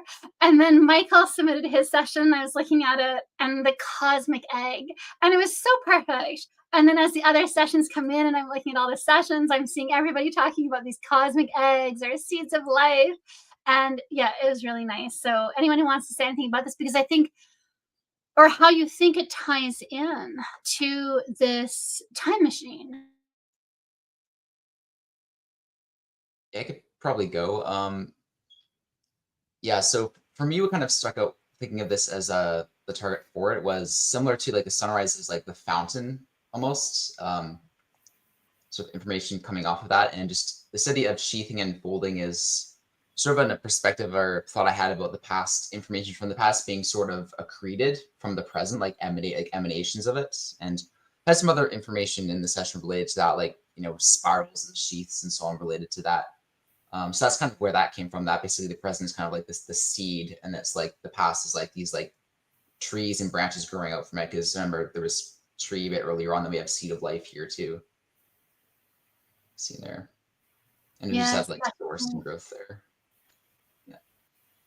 And even Jeff had this oyster with a pearl in it, and I really do see that as very much communicating the same underlying motif, right? And Claudia, so your circle of life, your data point about conception, and your eggs, your frog eggs. Yes, but it felt as if something was developing. If something wanted to come out, maybe if I had used the word energy, then it would have fit more in the slides before. So yeah, there was something circular. I also thought later maybe it was a circular machine or something like that. And even here you have it as, is it seeds or spores, right? So again, the seed of life, right? It ties in. And the idea of the chicken or egg discussion, which came first, it's referring to time, and it's referring to the point of creation or the point of origin, right? And so I think that really ties in. So yeah, I really like to see. I was happy to see Michael's cosmic egg come in because it tied these data points together really well for the frog eggs, especially. Stephen mentions that the half sun with the horizontal line is a portal symbol. Yes, that's right. Higher density above the line, yeah. Yes. And so here we see everybody has these orbs, right? These eggs. And so that was really nice to see the sphere. So Jet has it here with these dynamic energetics. And Claudia, that's kind of what you're describing, right? This idea there's energy inside, there's some development about to happen. And John has this idea as well of oval-like appearance when seen from a distance. There's a refraction trick, light, sound, even radio waves are kind of involved here, so that energetic, something complicated is happening. And so here we have Philosopher's Stone or Dragon Egg. And keep this Dragon Egg in mind because it's going to come up, I think, maybe in the next slide. But so again, everyone's kind of picking up on this. And I like that for Jeff, he went a little bit further. So he's greeted by these orbs, hollow orbs, and then he gets this sense of transformation, of becoming. And this is the infinity symbol. So again, tying into a time machine, tying into time. Very, very interesting. Michael, you had this bunches of oblong objects that were aggregated. And I really liked when I saw Claudia's session as well, because again, the two of you, there was a lot of correlations in your work this month. And Claudia, this data point, I think, kind of ties into this, and it ties into Dutch Patrick's as well. So Dutch Patrick has this glowing like plasma thing that's circular or orb-like. And then he has spheres, accumulation, turning, extraction of something plasma-like. So just like we had here with Dixon, talking about plasmas and things like that, we have it here again in Dutch Patrick's work. And again, the idea of beams, the idea of expansion, and Claudia, in your work as well, right? You're seeing these shapes, they're hard, they have all these properties, but I think, excuse me, for you, it's really the sketch itself that carries the meaning there. But the dragon's egg that you had in your session, all over Jet's session, he's talking about dragons. And so that was really a nice connection. And Chris, you have it as a snake, red and green. And you have, everyone is talking about animals at some point in these sessions. So Chris, you have the eagle origami, but the eagle animals. I thought that was interesting. And for Jet, it also comes through as a majestic lion. And the majesty of the eagle and the lion, those are both symbolic of nations, right? So we have the American eagle, the Roman Empire, and then the lion is Egypt. And so there's something there. And then the bear is Russia. And then the dragon, of course, is Tartaria, the griffin. And so I think that there's something more going on.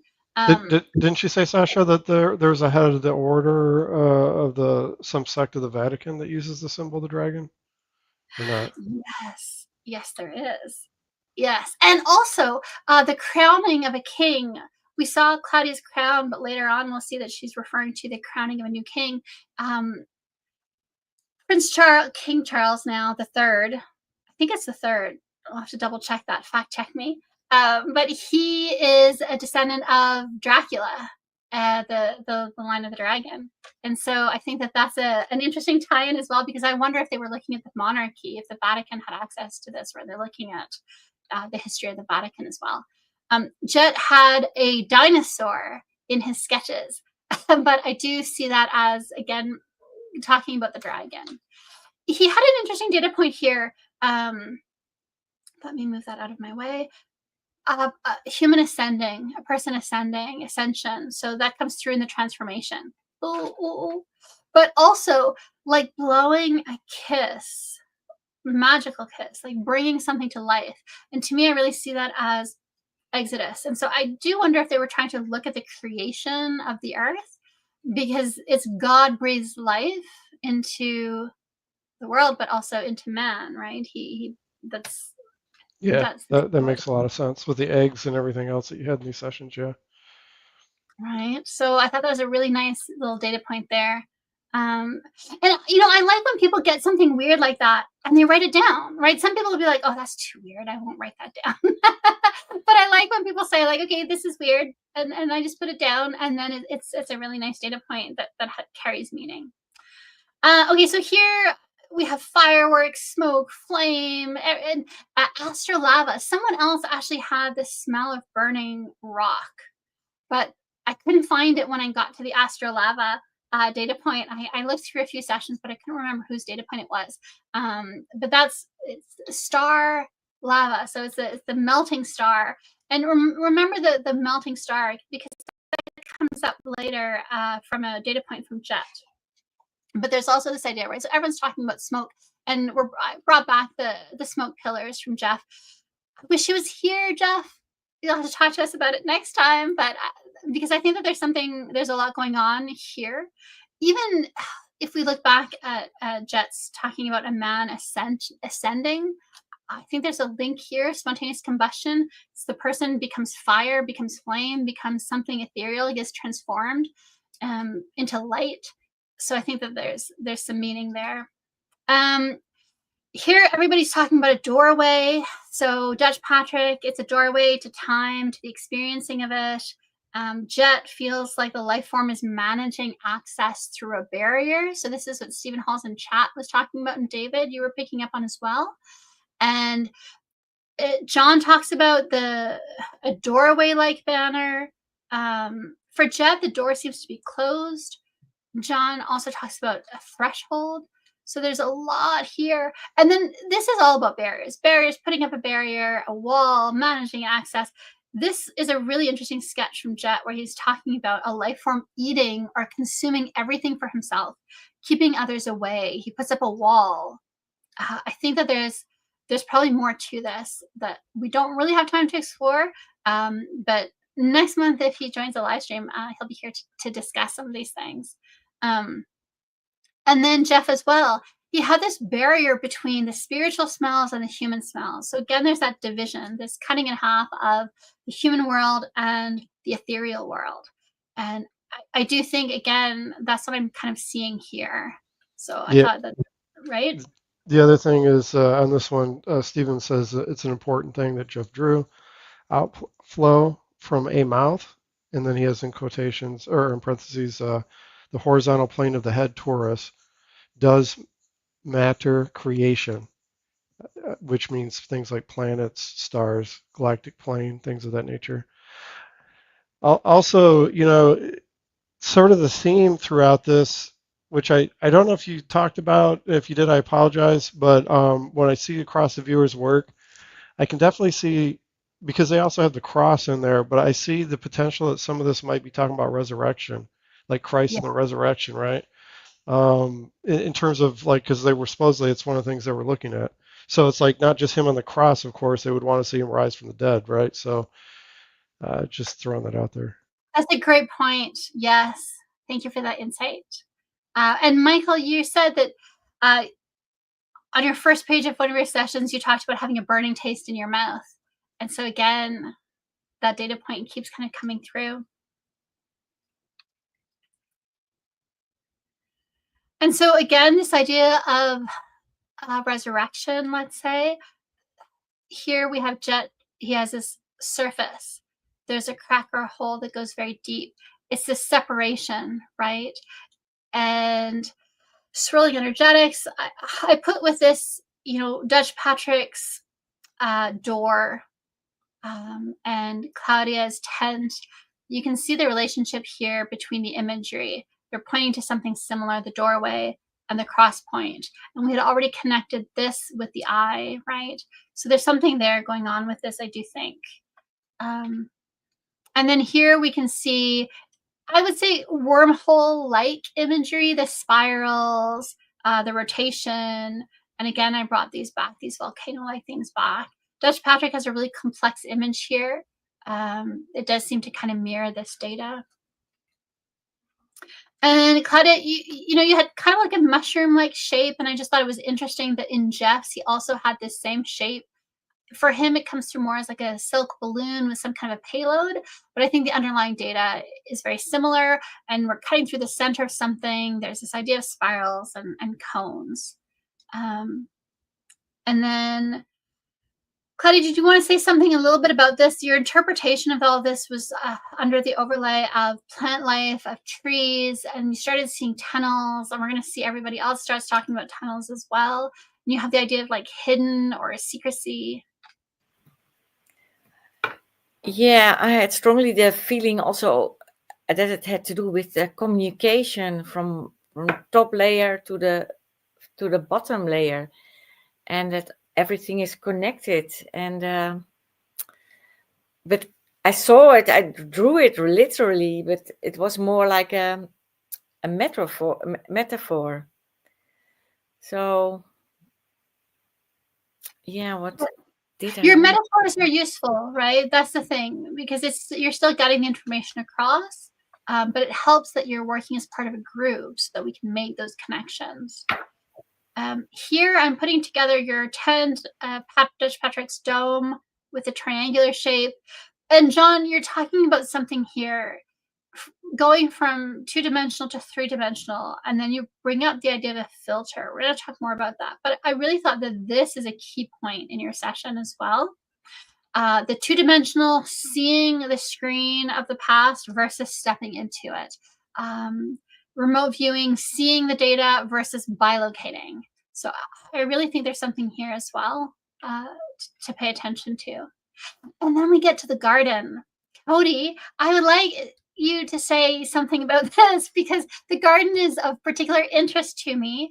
I've been to the garden where the book is kept, and people who have been there will understand what I'm referring to. People who haven't are going to think, what is going on?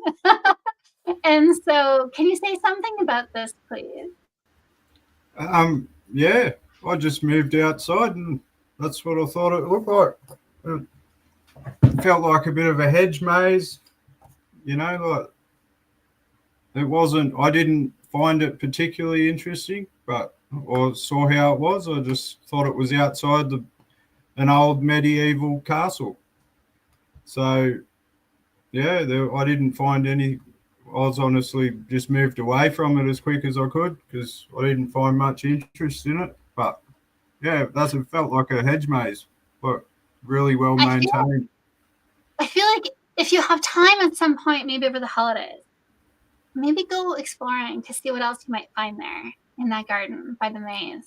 Because I think you might, I don't know, you might be surprised. And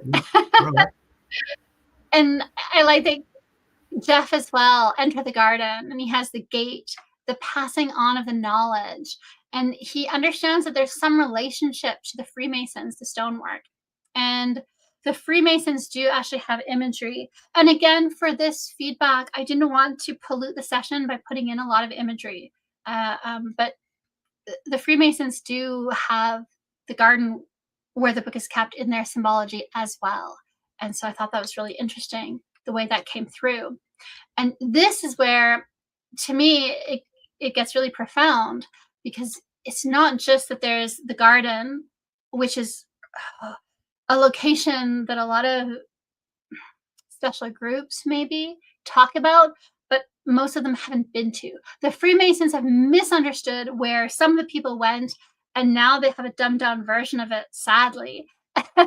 And so they can't make full use of it. And in relation to the garden, you have the maze. You have this idea of the maze. And it came through in people's sessions. So Jet has this kind of maze, and then he has this grid. And so you have the garden, and the garden leads you to the maze, and the maze points you to the grid. And we see this in Michael's session as well. Here's your grid, and then here's your maze. Pathfinding, going through the maze to get to the grid. Yes? Yeah, I just wanted to note too that there was also an image I had where there was the large pillar, like the monolith itself, with the sun. It was generating a shadow, and the shadow itself was actually a grid form as well there too. Yeah, it was, yeah, there. So interesting connection there for sure. Yes, and Chris, did you want to say something about the maze that you saw here as well? Yeah, so I really had that feeling of a maze, and so basically a concept of a maze that was very chaotic and where you can easily get lost, and that there's a lot of different options, different outcomes. So that's what I wrote, that it's a world of choices. So you can go there and it will be one choice, and it will lead into have an impact on the rest later. And it's very difficult to know where you are. And I also had a concept that there's a map, that it's a kind of map that you can find yourself in. So yeah, I was a bit lost, but what's interesting as well, related to what Michael just said, is that my little drawing of the monolith kind of structure that I had was on the same page for me as the maze, where I probed to give me something else. And so I find it interesting that it's there, and it has a correlation with what Michael just said. Yes, and I think that we tied it into that idea of measurement, right? For directing them to a certain time. or a certain era. So there's a tie-in to, excuse me, the lone pillar and the direction. And the direction is pointing to a place in time. And then we have, you go into the garden where the book is kept. And beside there, you find the maze.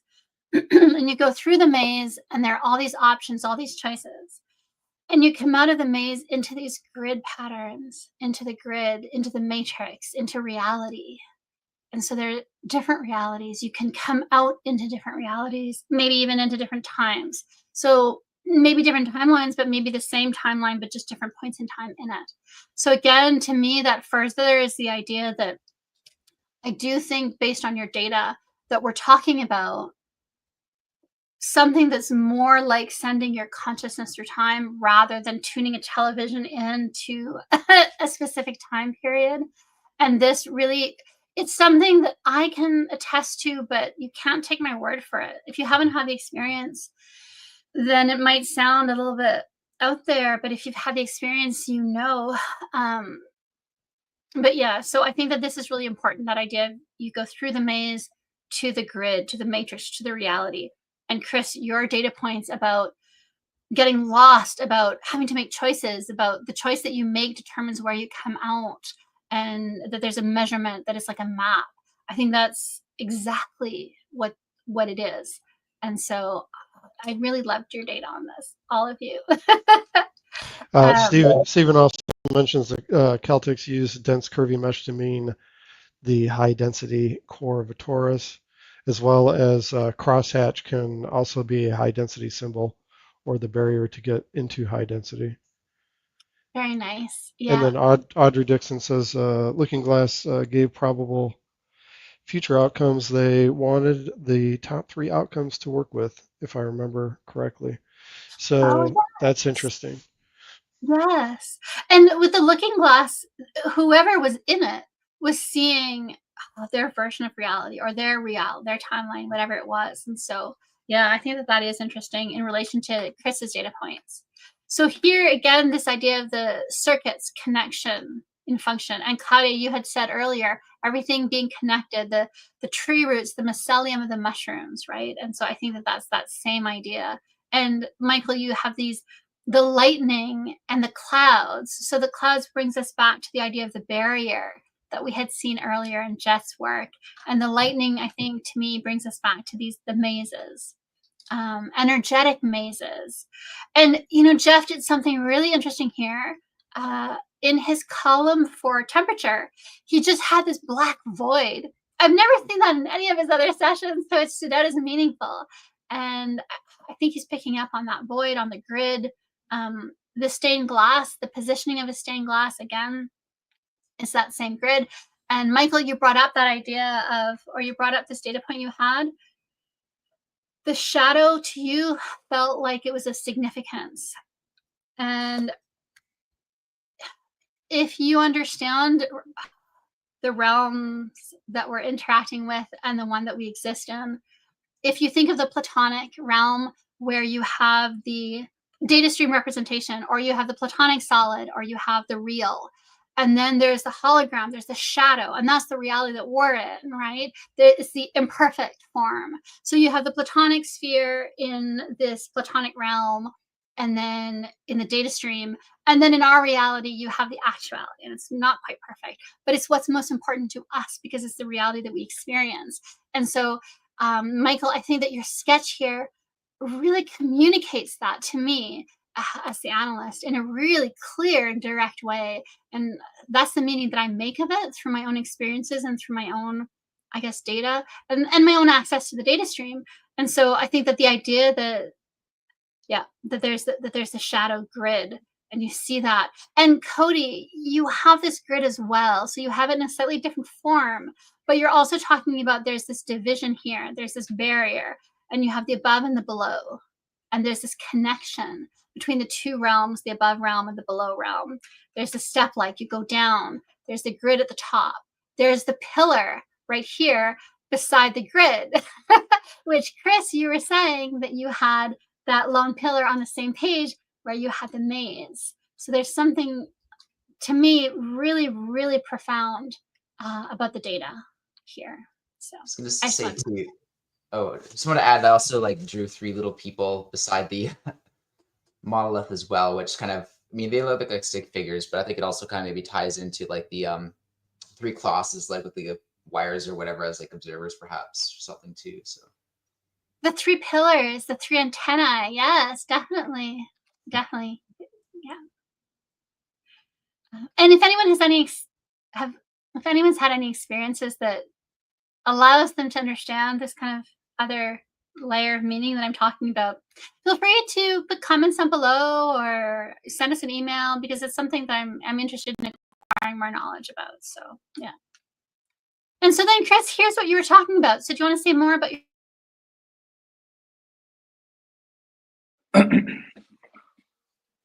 Yeah, so basically, I think it summarizes what I said. So that page is really centered with the maze, and I was getting the concept of a maze of something very chaotic, and I had also the perception of location. So it was difficult, very difficult to know exactly where you are in that maze, and as I said before, that there were a lot of different options and different outcomes based on what you will do. So I put it's a world of choices. So depending on the choice you make, you will have different outcomes and different options there.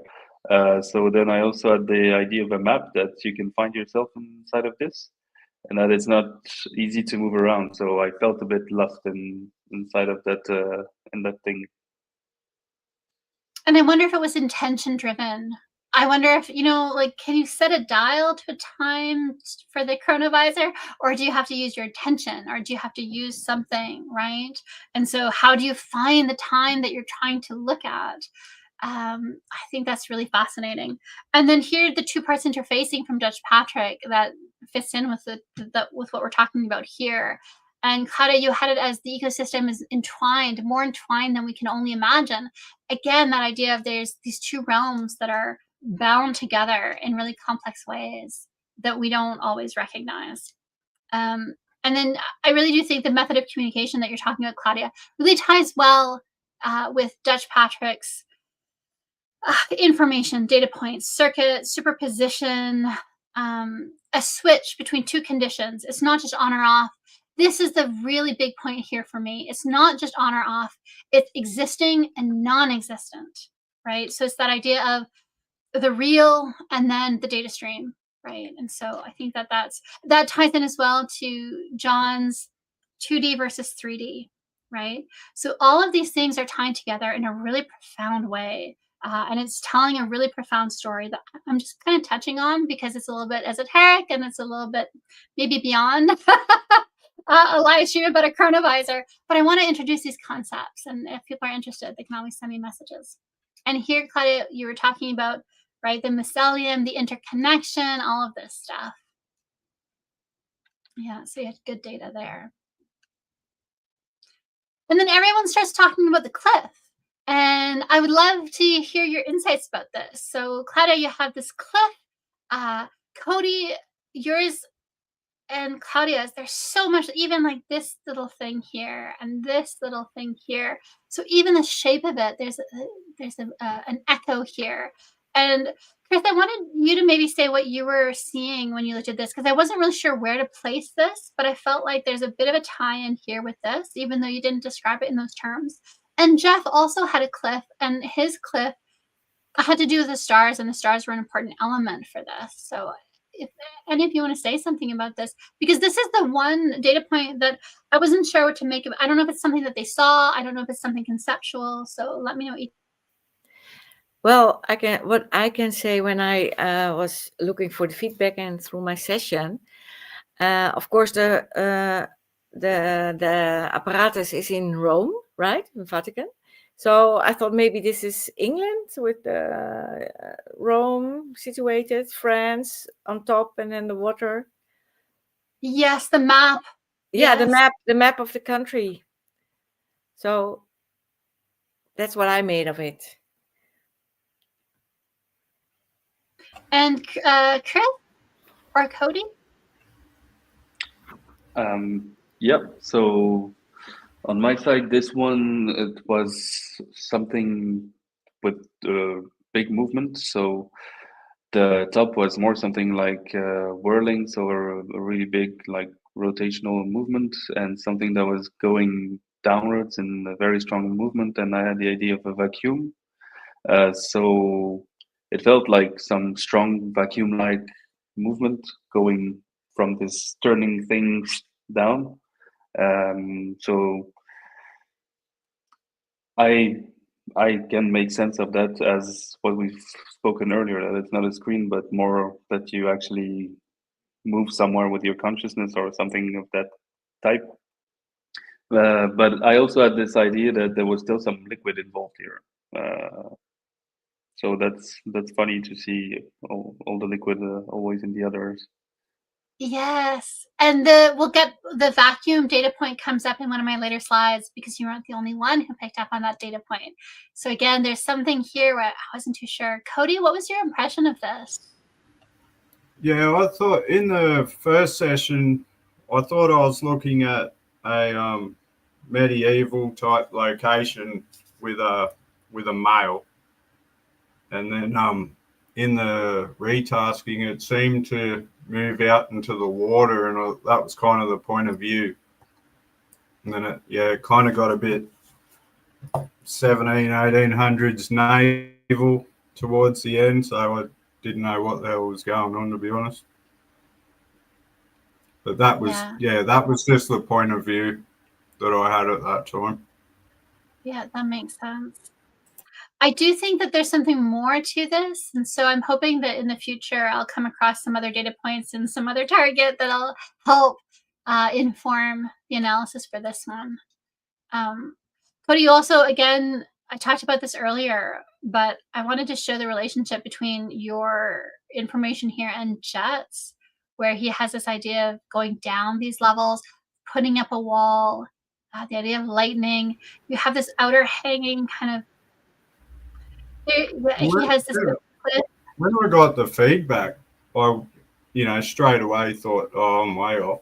But then I thought, I wonder if I was viewing something that they viewed through it, if it's a real object, like an event. Definitely. I think I think you did view some of the Napoleon data.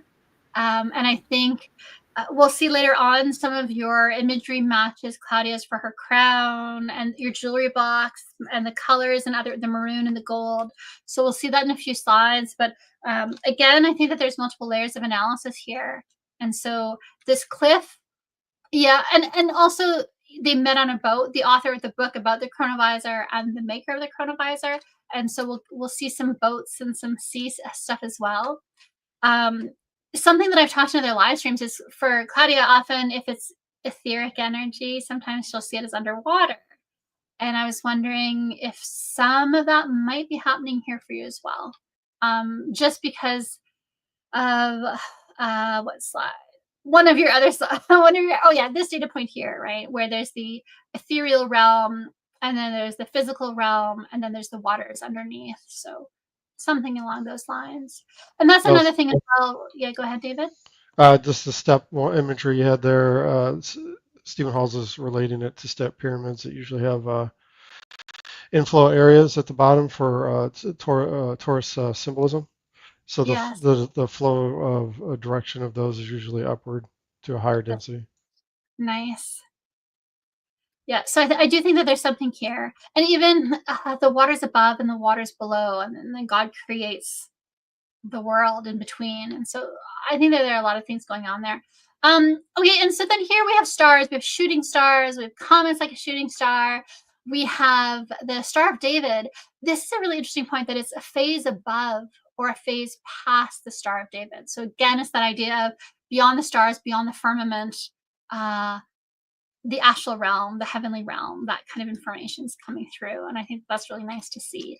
There's, Michael, you have a phenomena in the sky, and I think that ties into Jet seeing these comets or shooting stars, and Jeff's emphasis on these stars as well, some kind of an aerial show in the sky, and big bright lights that are miniaturized. So there's a lot of these correlations going on. And then here we see both Jet and John are talking about cosmic data the cosmic chasm or cosmic decay as well. And we're seeing rotation, circular paths, projectile paths, orbit-like motion. And then here we have from Jet's session, someone tracking the path of a sun like a sundial. And I talked about the sundial when I was talking about that lone pillar that I did measurement. So that's coming through in Jet's session as well. And in Jeff's, he was talking about measuring the location of the sun and the stars and the moon in order to figure out where you're going or how to get there. So I think that's really good data, nice correlations there. And he's focusing on 2 of them in particular, 2 stars. Just an interesting data point. Jeff has stones in the sky. And so again, that goes with Jet's energetic event of some kind of a shooting star. And here, the shooting star, energetic event, stones in the sky. And here Jet writes down, it's melting me. And John, you had astrolava, star lava. And I just thought that was it's just such a playful little connection there between the astrolava and Jet saying that the shooting star is melting him. So just really nice little correlations. And then here, the Saturn, Jeff is drawing the orbit with the ring around the circular center. And for Jet, it comes through as Saturn. But it's the same data points coming through again and again. Yeah, I'll leave it at that. Michael, here you have the particles, the packets, and then the waveform, right? So you have the photons, and then you have the wave. I thought that was really good. And Dutch Patrick has the waveform as well, and he has this idea of a field and a sphere in the field and that concept of ionization. So very much linking to your data. And I do think that the seed of life, I think, ties into that idea of the duality of particles, the wave-like and then particle-like behaviors that they exhibit under different conditions. And I do think that ties in as well to the stones in the sky and the shooting star that Jet and Jeff are describing. And I do see a tie-in between these concepts and the Star of David being above or past the Star of David. Star of David is also the cube on its angle, and we see it as a hexagon on the top of the North Pole of Saturn. So again, it ties into this data about Saturn, Star of David. That ties into the cube. So we're just kind of going in circles with all this data, but it's incredible to see. And Michael, you had asked about the nails that Jeff had seen. I do think that there's a bit of a relationship here that would have been nice to explore a little bit further with Jeff, but maybe next time. Does that make sense? And also, I don't know if I'm going crazy because I think I need more sleep, but the Jeff's thing up there, his little it's like a skillet or something it's on fire. It's like, it looks like the skull thing he drew. Like it's like the left eye is the little slot, the other eye is the open eye. The fin thing that Dixon had is sort of on the back. I'm just saying, like, I'm just saying, like, is that same thing being repeated, but like in a different form? I don't know. Right, then there's the 3 objects or nails within it. Yeah, I know. You start diving in, and it just keeps coming in a session like in a target like this one, where you're talking about the consciousness. People, it just multiplies the layers of meaning, and so there's so much in these really simple sketches in some cases, right?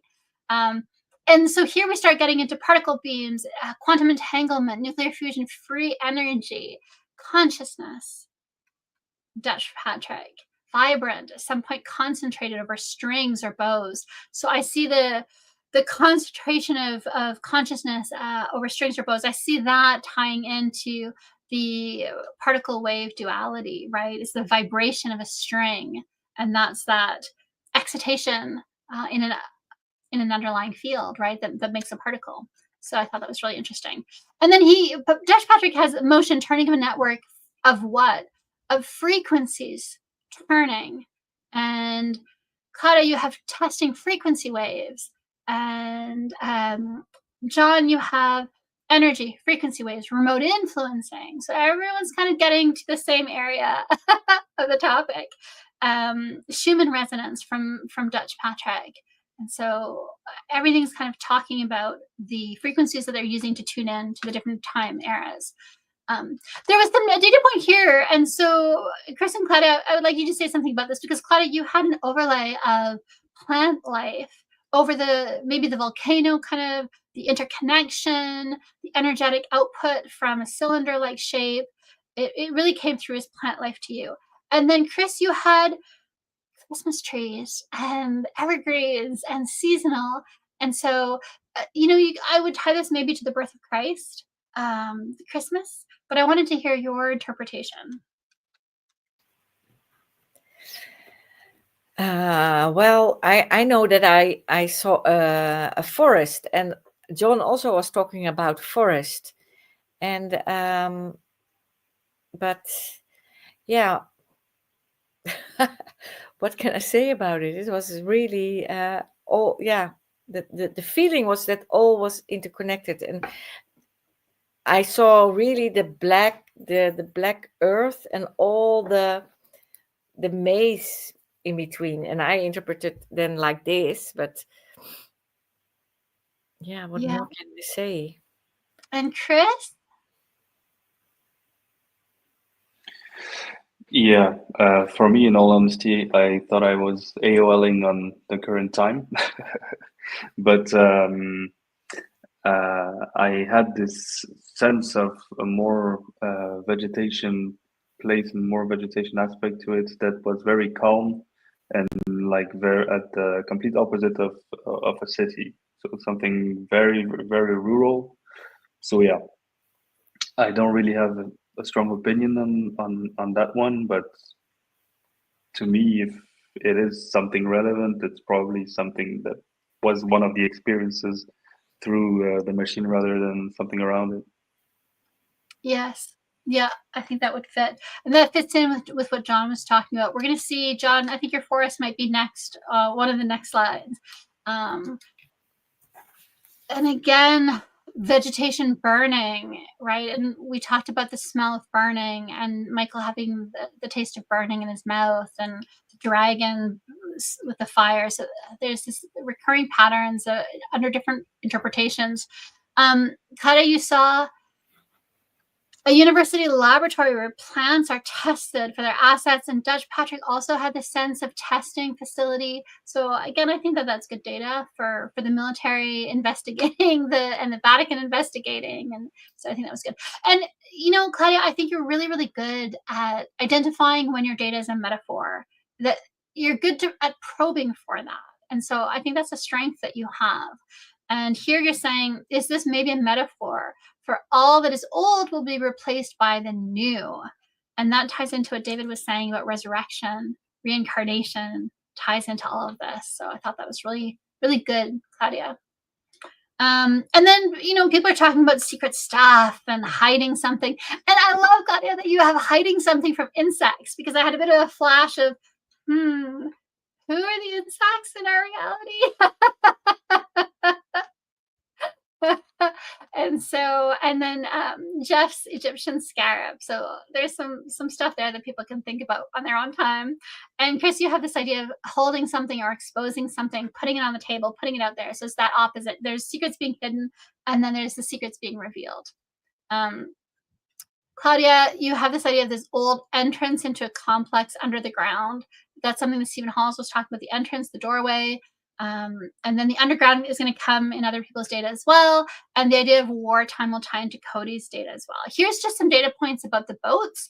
So in my intro, I talked about how the author of the book, The New Mystery of the Vatican, talks about meeting Father Ernetti on a boat ride across the Venice's Grand Canal in the 1960s. And so people are picking up on the boats. But I also think, especially because Jeff has a short voyage to the other side, I really do feel as though we're talking about from this realm to the other realm, to the astral realm, to the heavenly realm, however you want to kind of contextualize it. But I think that there's that implication or that interpretation as well. We have some idea about the blueprints. Chris, I think this isn't the first time you've done this. You're very good at telling me what it is that the tasking is, and I like that. So you're saying it's the story of how it was built, that there are plans, there's maps, and architecture involved. Something is erected. And so I just think that that's fantastic. It always makes me laugh a little bit when you tell me what my tasking is. So yeah, so I thought that was really good. And Claudia, you mentioned maybe there's a motor behind this, steady and reliable, and that's that heartbeat, that's that reliable ticking of the time. So very good.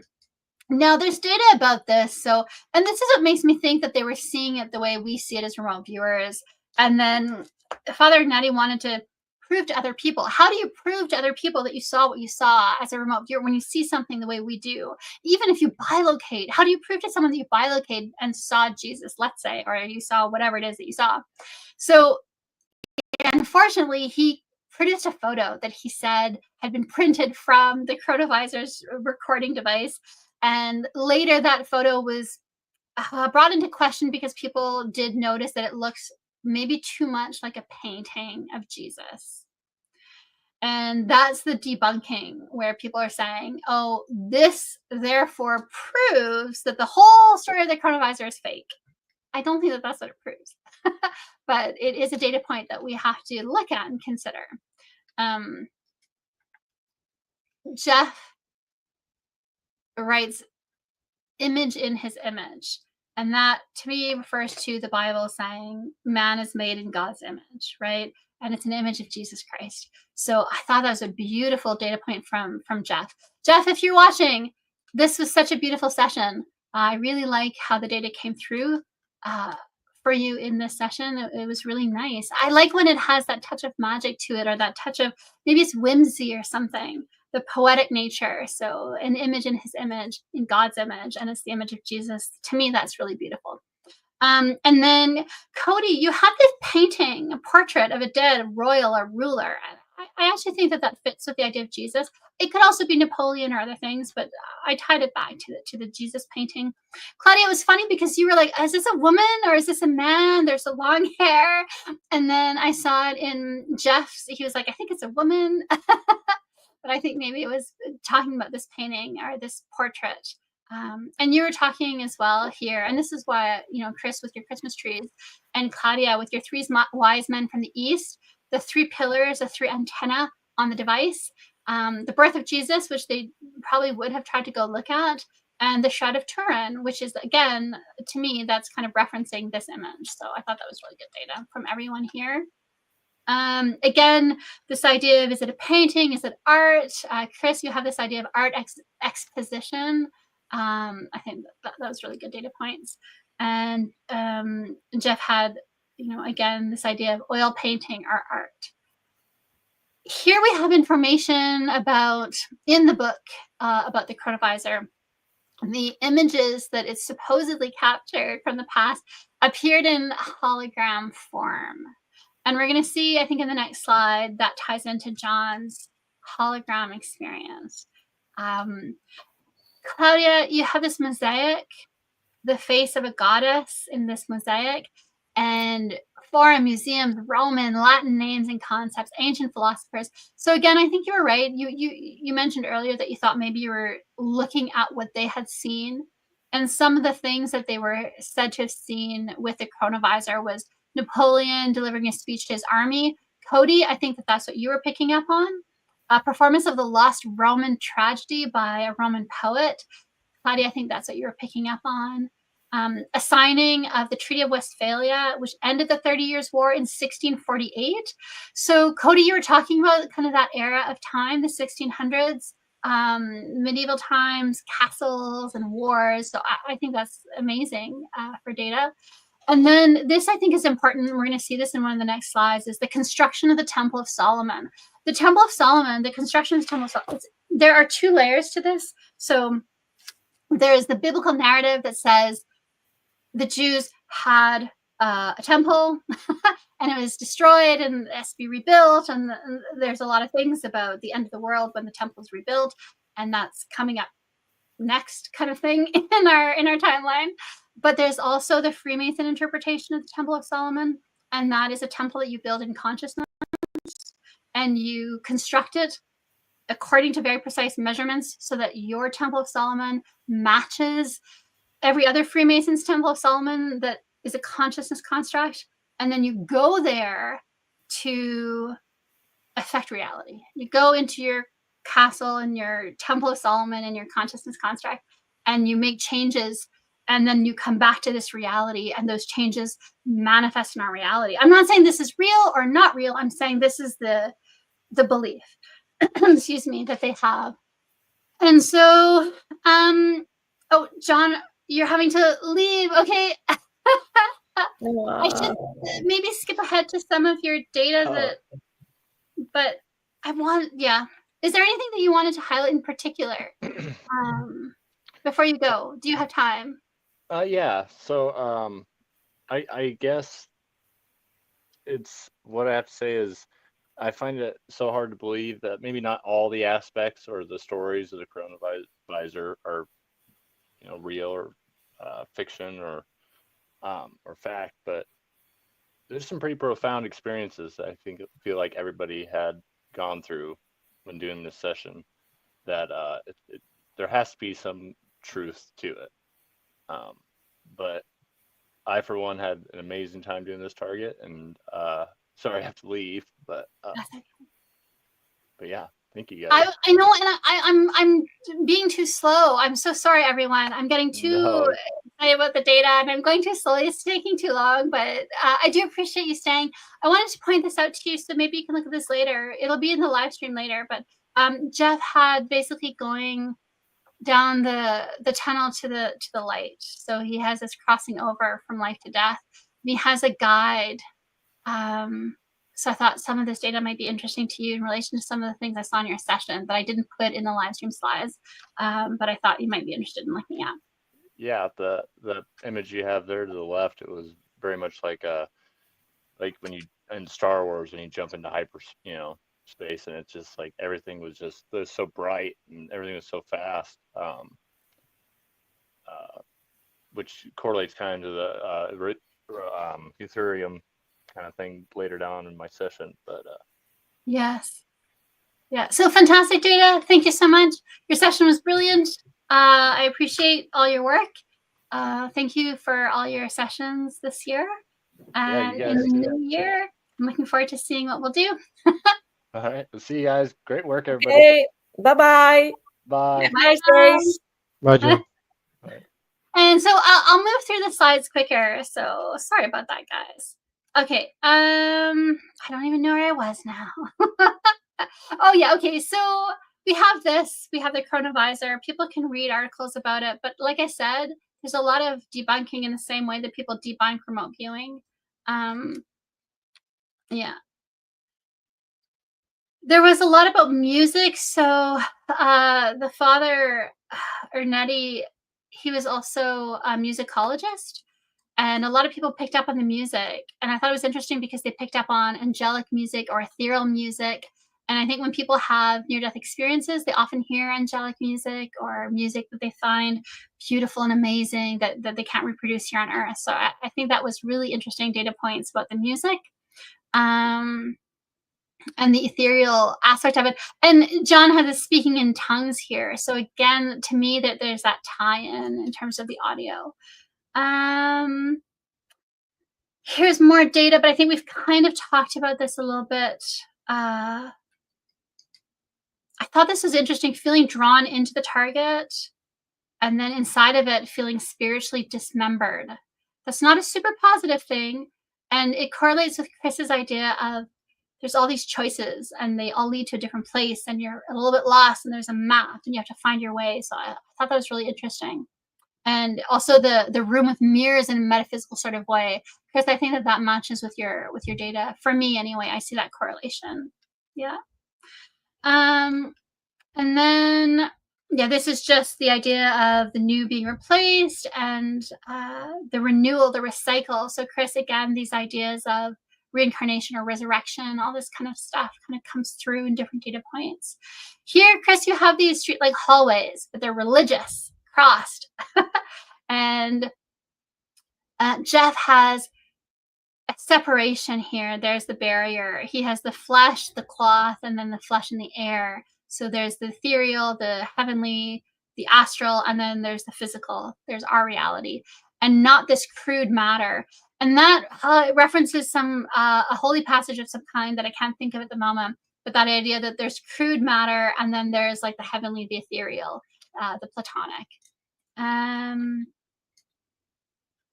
Yeah, and then Judge Patrick has it as a field you can't perceive. Right, the astral field, the ethereal field, the etheric field, there's all of that, right? So I thought that was really good. And now everybody's drawing tunnels and hallways, and that was amazing to see the correlation. So if someone, you know, Jeff has it as a bridge that lasts, reaching out to build a bridge that lasts. And Claudia, you also, in your tunnel, have that sense of maybe there's a bridge with water under it, right? So again, Chris, did you want to say something about this? Because you had a lot about these tunnels, and I have more of your imagery in the next slides, but if you want to say something now. Yeah, so I really had that impression of the hallway in the sense that there could be multiple ones. So it was tied also to what I had before with the different options. And then I really had the idea of a passage. So going through something where there is no light in it. Somewhere I wrote something about the light doesn't go in there. I don't remember where it was, but it was very dark inside of that passage. And throughout the whole session, I had this very heavy sensation. I'm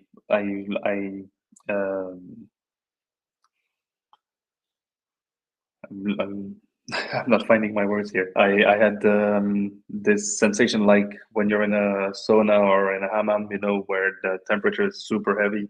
You feel like something is pressuring on you. Not that it was like not nice, but it was there omnipresent during the session. That heavy feeling.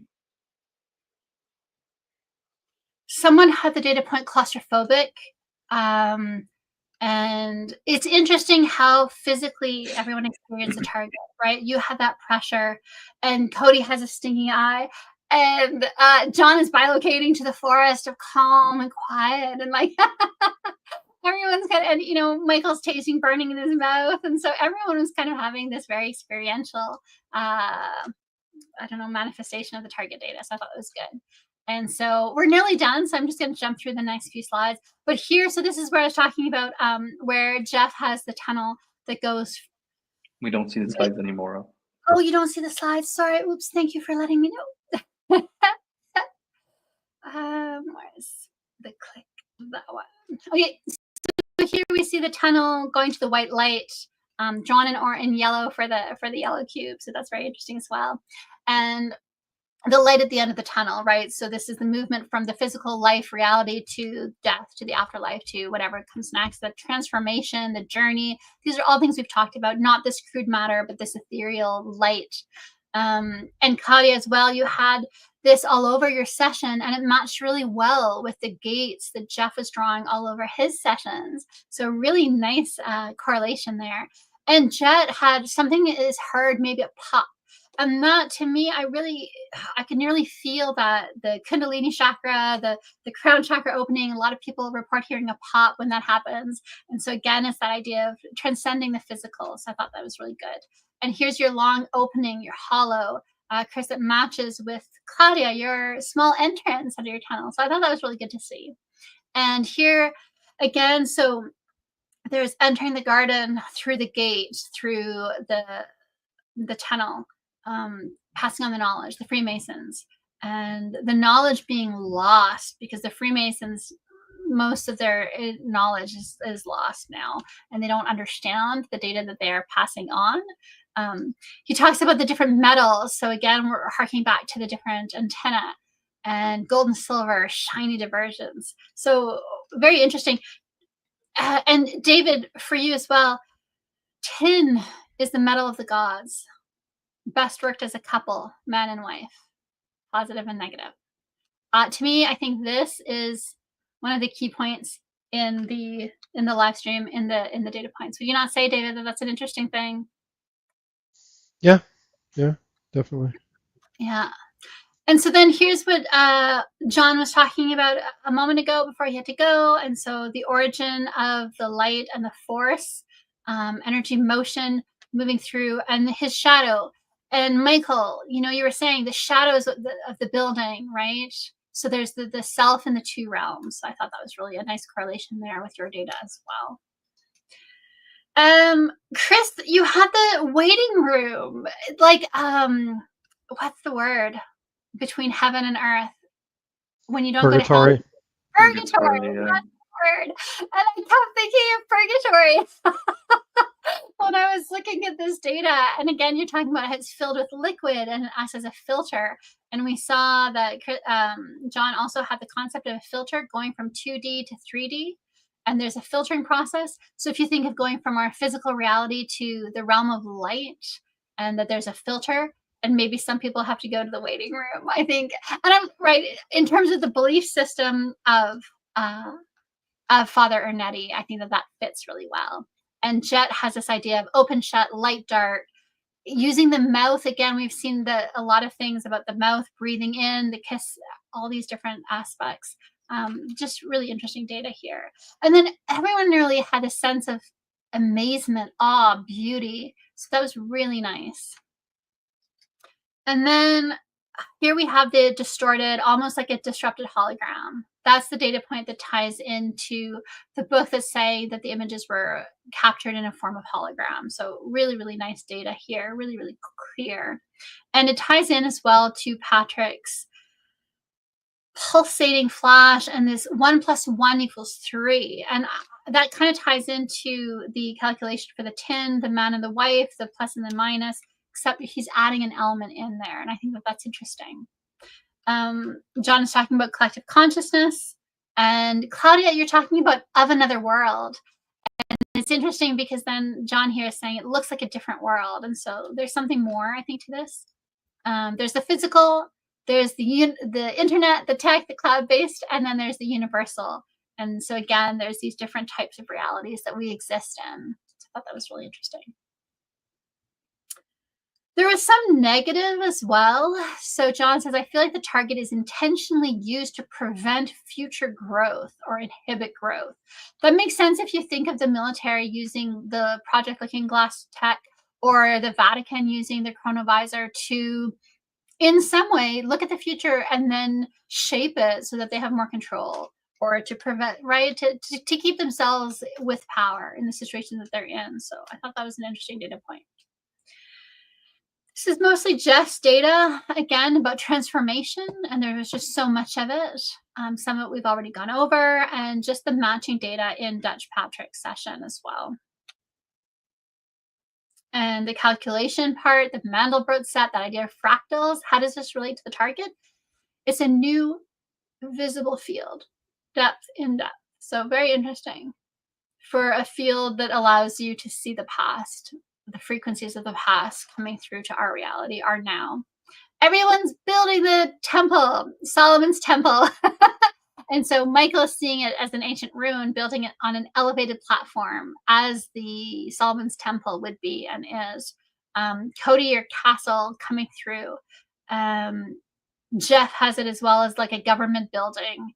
And also you can see here in Jeff's the grid, the matrix, right? The squares that we saw earlier when we were looking at the maze and the matrix.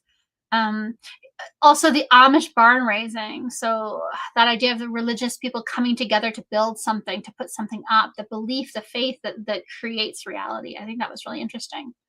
And I thought it was interesting, Chris, you have that idea of golden and red for the colors. And Cody, you have maroon and gold, and maroon is kind of a purplish red. So really nice correlation there as well. I don't know why, but the upper left one makes me think of the nostril thing again, and these got gold colors and stuff. It just makes me think like it's a representation of the same thing that Jeff was drawing with the gold, but just in a different form. This is like the mouth. Yeah, I'm not saying it is. It's just, I don't know why. Just I look at it and I go like, it kind of makes me think of the other thing Jeff was drawing. But just because you have the 3 entry points for the energy, right? The nostrils and the mouth. Yeah, and the they're mouth. the pillars here. Yeah, it's just weird. That's all. So there's something there, Cody, your automatic drawing, right? That data that comes through your hand, you don't necessarily know what data you're communicating, but it comes through the hand. So yeah, very good. And this is why we do sketches, because a lot of data comes through, I think, in your sketch that you don't even mean to put there, and it just passes through you like a conduit. And here, Cody, your jewelry box, purple and gold. And Claudia sees blue, gold, and purple. And so again, right, there's this correlation between the colors here as well. And she has the crown, and you have a crown somewhere in here. Oh yeah, here you have the crown jewels. And Claudia is drawing the crown for you, blue and gold. And so like, all these patterns, all these, yeah, there's something to this as well. And you'll have to decode that a little bit more yourselves, but it's good data, yeah. And then a deep hole, people are talking about deep hole. Jet has a, Chris, you have a deep hole, so I thought it was nice to see. And then you also have the underground, and Claudia is also referencing the underground. So that was nice to see as well, just the correlations. Here's Cody, your old man. I actually think this could be Father Ernetti himself. Frail and weak, gray, squinty eyes. And Claudia, you have the bearded, special shape, an older man as well. Something of a professor. So I think this could be either the author of the book about the Chronovisor or the monk himself. Yeah. This was really weird data. So Cody and Chris, I wanted you to maybe say a few words about this, because you both had this man lying down. And Chris, you have it about serenity, relaxing environment, meditation center. And Cody, you have this bowing maybe, and then you have someone lying down on their stomachs. That's a weird data point. So I was hoping you guys could make sense of it a little bit. Yeah, I For thought me- so. That, Yeah, go ahead. oh, you go, Chris. So the data point is weird, and it was weird even when it came in, because as you can see in my sketch, it doesn't look like something very relaxing. So at first I was like, what the hell is that?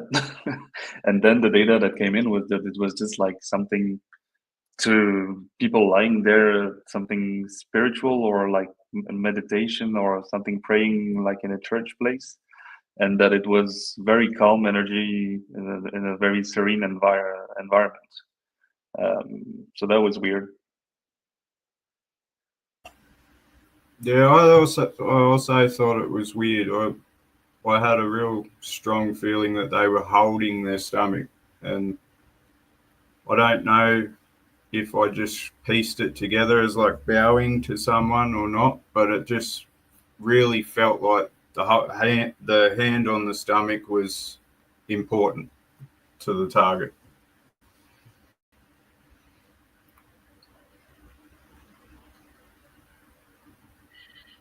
Yeah, I think because we're talking about time machines, we're talking about viewing the past, the future, we're talking about influencing it, we're talking about the Vatican having a chronovisor in the 60s, and the US military coming in and claiming some of the technology and developing it further. And so when I see these men lying, maybe something in their stomach, maybe in a meditation spiritual state, it brings me to Project Montauk and to Project Pegasus. And I think that's all I'll say about that. Now people can do their own research, but I think it's worth researching. Yeah, interesting. And then Cody here, I really do think that you have Napoleon. And that's one of the things that in the book they talk about Father Ernetti saying that they looked at. And so I think all of this data, the military authority, I think that fits Napoleon. Jeff had war, battle, hazard, danger, trust nothing when under stress.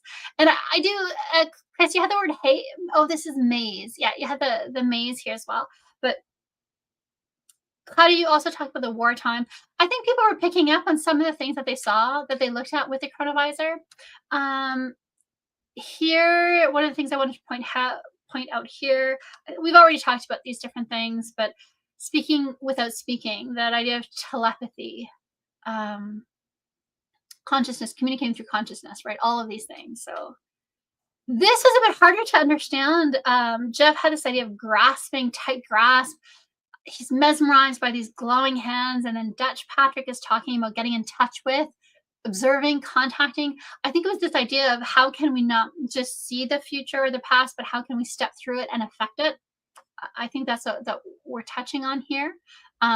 Chris, you're holding something, exposing something, putting it on the table. I think there's that underlying tie-in maybe to that idea, but mostly it's about revealing the secrets.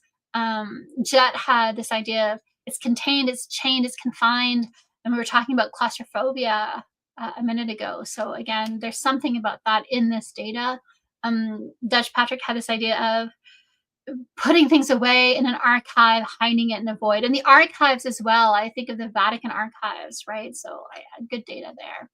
And then there's some negative things. So Chris, you had sorcery, wizard, curse, magic. And I'm wondering if people were accusing Father Ernetti of being maybe dabbling in dark magic because he was working on this.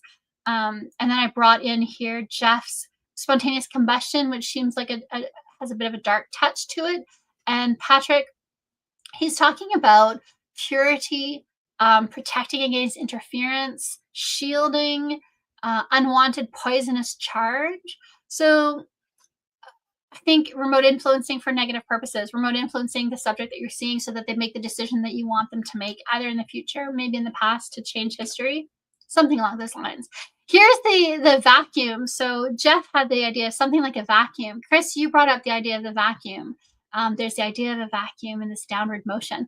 And Dutch Patrick as well is talking about broadcast of something vacuum-like that brings two sides together to create overlap. And Cody, you were talking a lot about the overlap in your cliff and the water, and there's this overlap aspect to it. And so Dutch Patrick asks, where is this overlap for? And it's for the plasma field. So this idea of the etheric field overlapping with our physical field, maybe in the sense that they were actually seeing on a screen the past, and maybe they were recording the imagery. It's not clear, but there's something there I think that's interesting. I wanted to, John, if you're watching this later, the white powdery substance that you were talking about, because Jet brought it up in the same page that he's talking about the Ark of the Covenant, to me, this would be monatomic gold. So I'll just write that down. Monoatomic gold. Sorry for the bad writing. My pen is on an angle falling off my lap. But you can look into that and its relationship to monatomic gold. There's a book by Lawrence. Oh, my spelling is getting worse. That means this live stream has to end. Lawrence Gardner has a book about the Ark of the Covenant tying to monatomic gold. And it's really interesting. And then, Claudia, you feel as if the target gives a lesson to humanity. And I think it definitely gives a lesson to remote viewers. I think there's a lot of information there, and people can, I think go through your data. We'll put it up on the Patreon, and people can look at the individual sessions if they want to, if you send me your cleaned up versions. And Jeff had this thing there, this stack of pancakes. And it's a metaphor for something, the layers of reality maybe, but we'd have to talk to him more about it. But I thought that was interesting. And Claudia, this is what you were saying earlier, that you saw this as the map of Rome, of the Vatican. I think you're right about that, because here we see St. Peter's Square and you have this big city crowded. I thought that was fantastic. So really well done on that, Claudia. And just, right, like I just think it's a really nice outline of that. Chris, you have these coordinates, GPS, and I tried them out in different places. And I did find it quite interesting when you look at the shape that it creates here on the map. There's a little bit of a resemblance to the Vatican. And when I go to your image, your map, to me, it looks like the flip of the map of the Vatican. And this is something we've seen again and again in your maps, that you do tend to flip them. So what do you think? Do you see that kind of correlation with this a little bit? Yeah, kind of. Also, yeah, we'll see if we talk about the NFEs today or not, but I have quite some synchronicities with my NFE.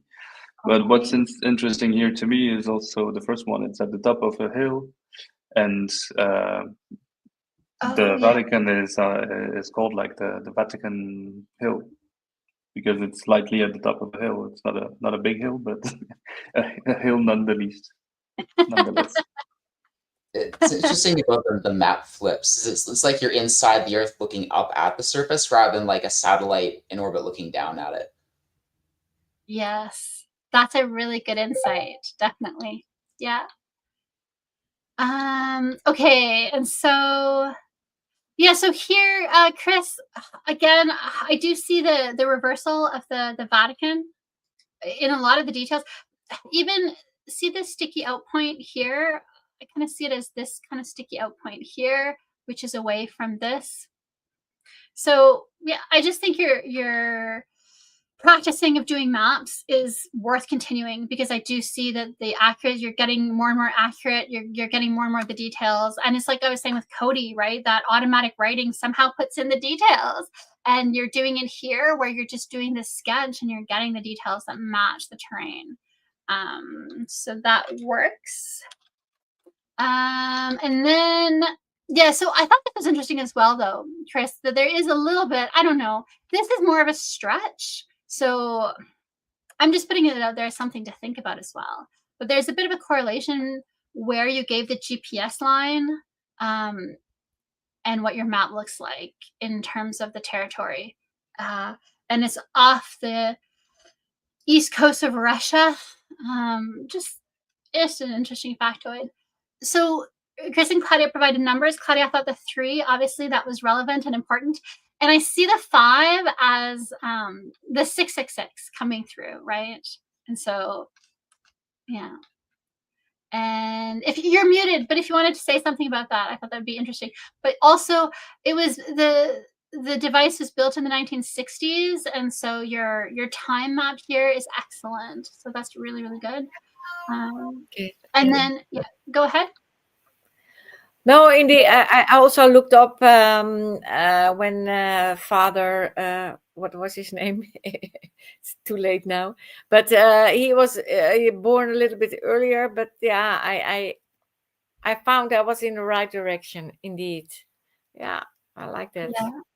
And then we also see here 1616. So that is from Chris's session. It correlates with Cody's era as well. So that was really good. And Claudia, you have 1680 referenced here, waiting for a king to be crowned in 1680. So again, there's this correlation between your 1680, Chris's 1616, and Cody, your kind of middle medieval era. So really good there. And that's it. And so we are not going to do NFEs today. I apologize profusely, but we don't have time because there was so much data. And I didn't want to skip some of this because I think this is on YouTube and it's going to live here for years. And I really think that some of the data that you guys collected pertains to topics broader than the Chronovisor. And I think that people should be looking at this for their own research purposes. And so I wanted to go in detail. I wanted to provide a little bit more explanation about the more esoteric things that usually I wouldn't mention. I would just, and so I think that there was value in doing that. And also I wanted, this is the last live stream of the year for this.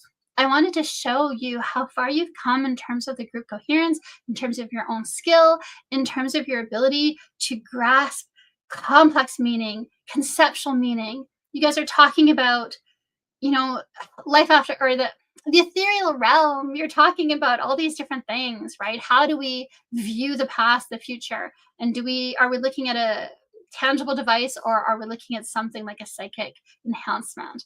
So I really did feel like it was worth going in detail. And also you just sent me so much data, which I love. It was good. And there was so much fun stuff in your data. But so what does that mean? It means that we're not going to do the NFEs today.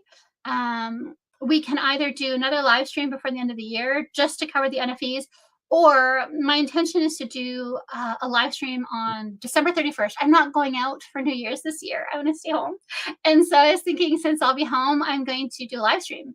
And I'm going to be sharing my NFEs. I wanted to not share my NFEs alongside of yours, but what the heck? It's New Year's if you guys want to.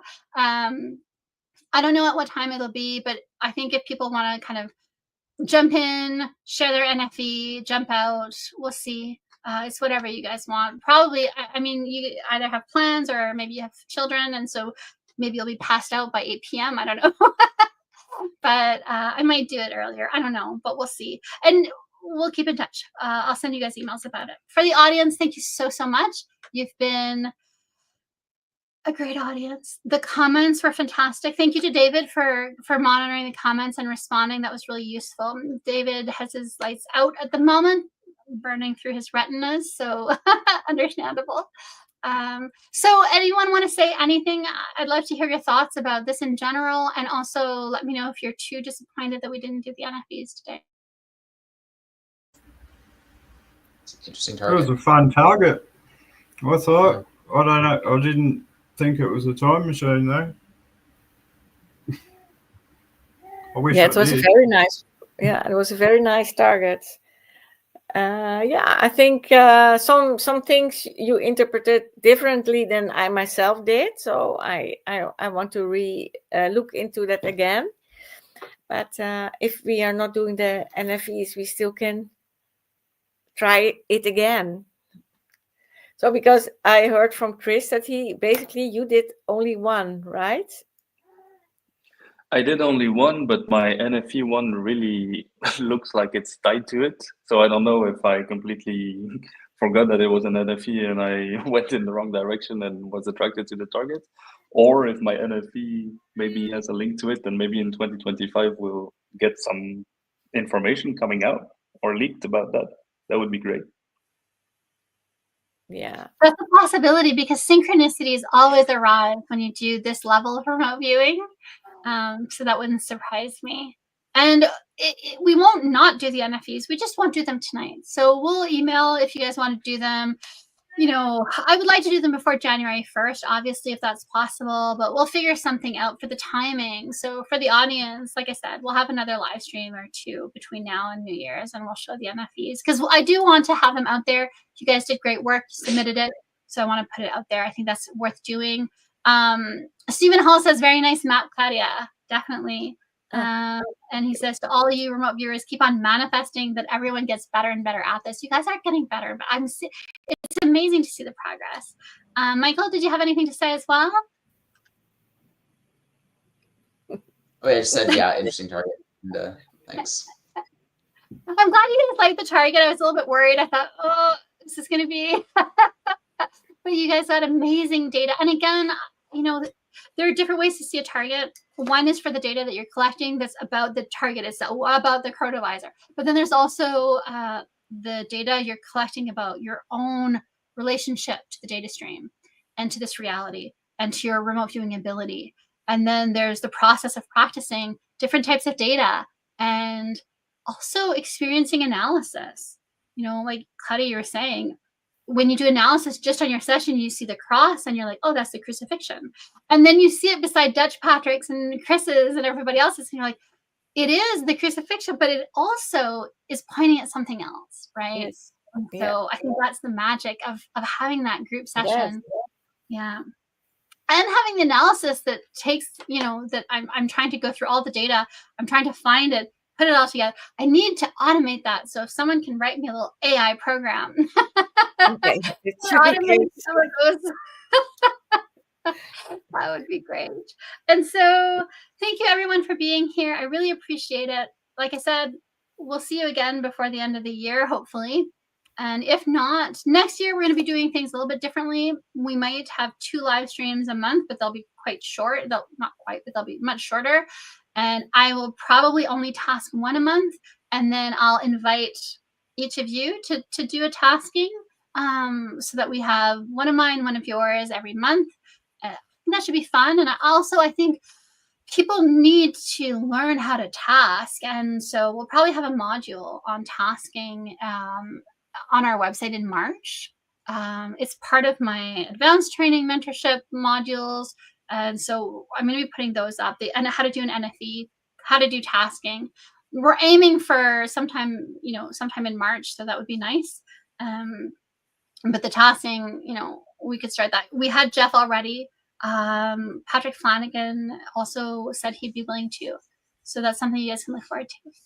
And like I said earlier, different project for the coming year in terms of what we're going to do with the types of targets that I choose. I have to think about that. I haven't decided yet, but I'll try to find something worth your while. And that's what I hope that you guys got out of this one. First, I was like, time machine. Are they going to hate that? But I hope it was worth your while. And like I said, you know, everyone had a very embodied experience. So that's something that you can task yourself to look at again, to experience again, to explore a little bit. Or you can have someone else task you that experience again if you want to figure it out a little bit. Maybe not you, Cody, because we don't want you going blind, so be careful. Don't be blind in your left eye. That's 2 now that it's stuffed with my eyes. 2 that light as well, that target. I was having a bad reaction to that one with the light. Yes, the sphere out. I remember that. Yeah, we have to be careful with you. I'll wear a welding helmet when I view from now on. Or, you know, because now that I'm doing it more individualized tasking, I will start putting in the tasking, some kind of protection for you. Maybe I'll try. We'll see. So, yeah. So thank you, everyone. I want to wish everyone, in case I don't see you all before Christmas, have a Merry Christmas. Yeah, I hope you guys have a really good day. Your families and loved ones, or Netflix, whatever it is that you end up doing. And yeah, and I want to just thank the audience, thank the remote viewers. Thank you, David. You were very helpful. I know that you're in the darkness now, so that's okay. We're giving David little headaches.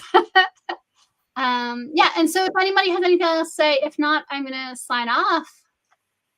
Okay. Thanks to Well, you. have nice days, nice holidays. Thank you. Till next time. Thank you for this lovely Bye-bye. evening Thank again. Thank Okay. you, everyone. Okay, Everybody. Bye-bye.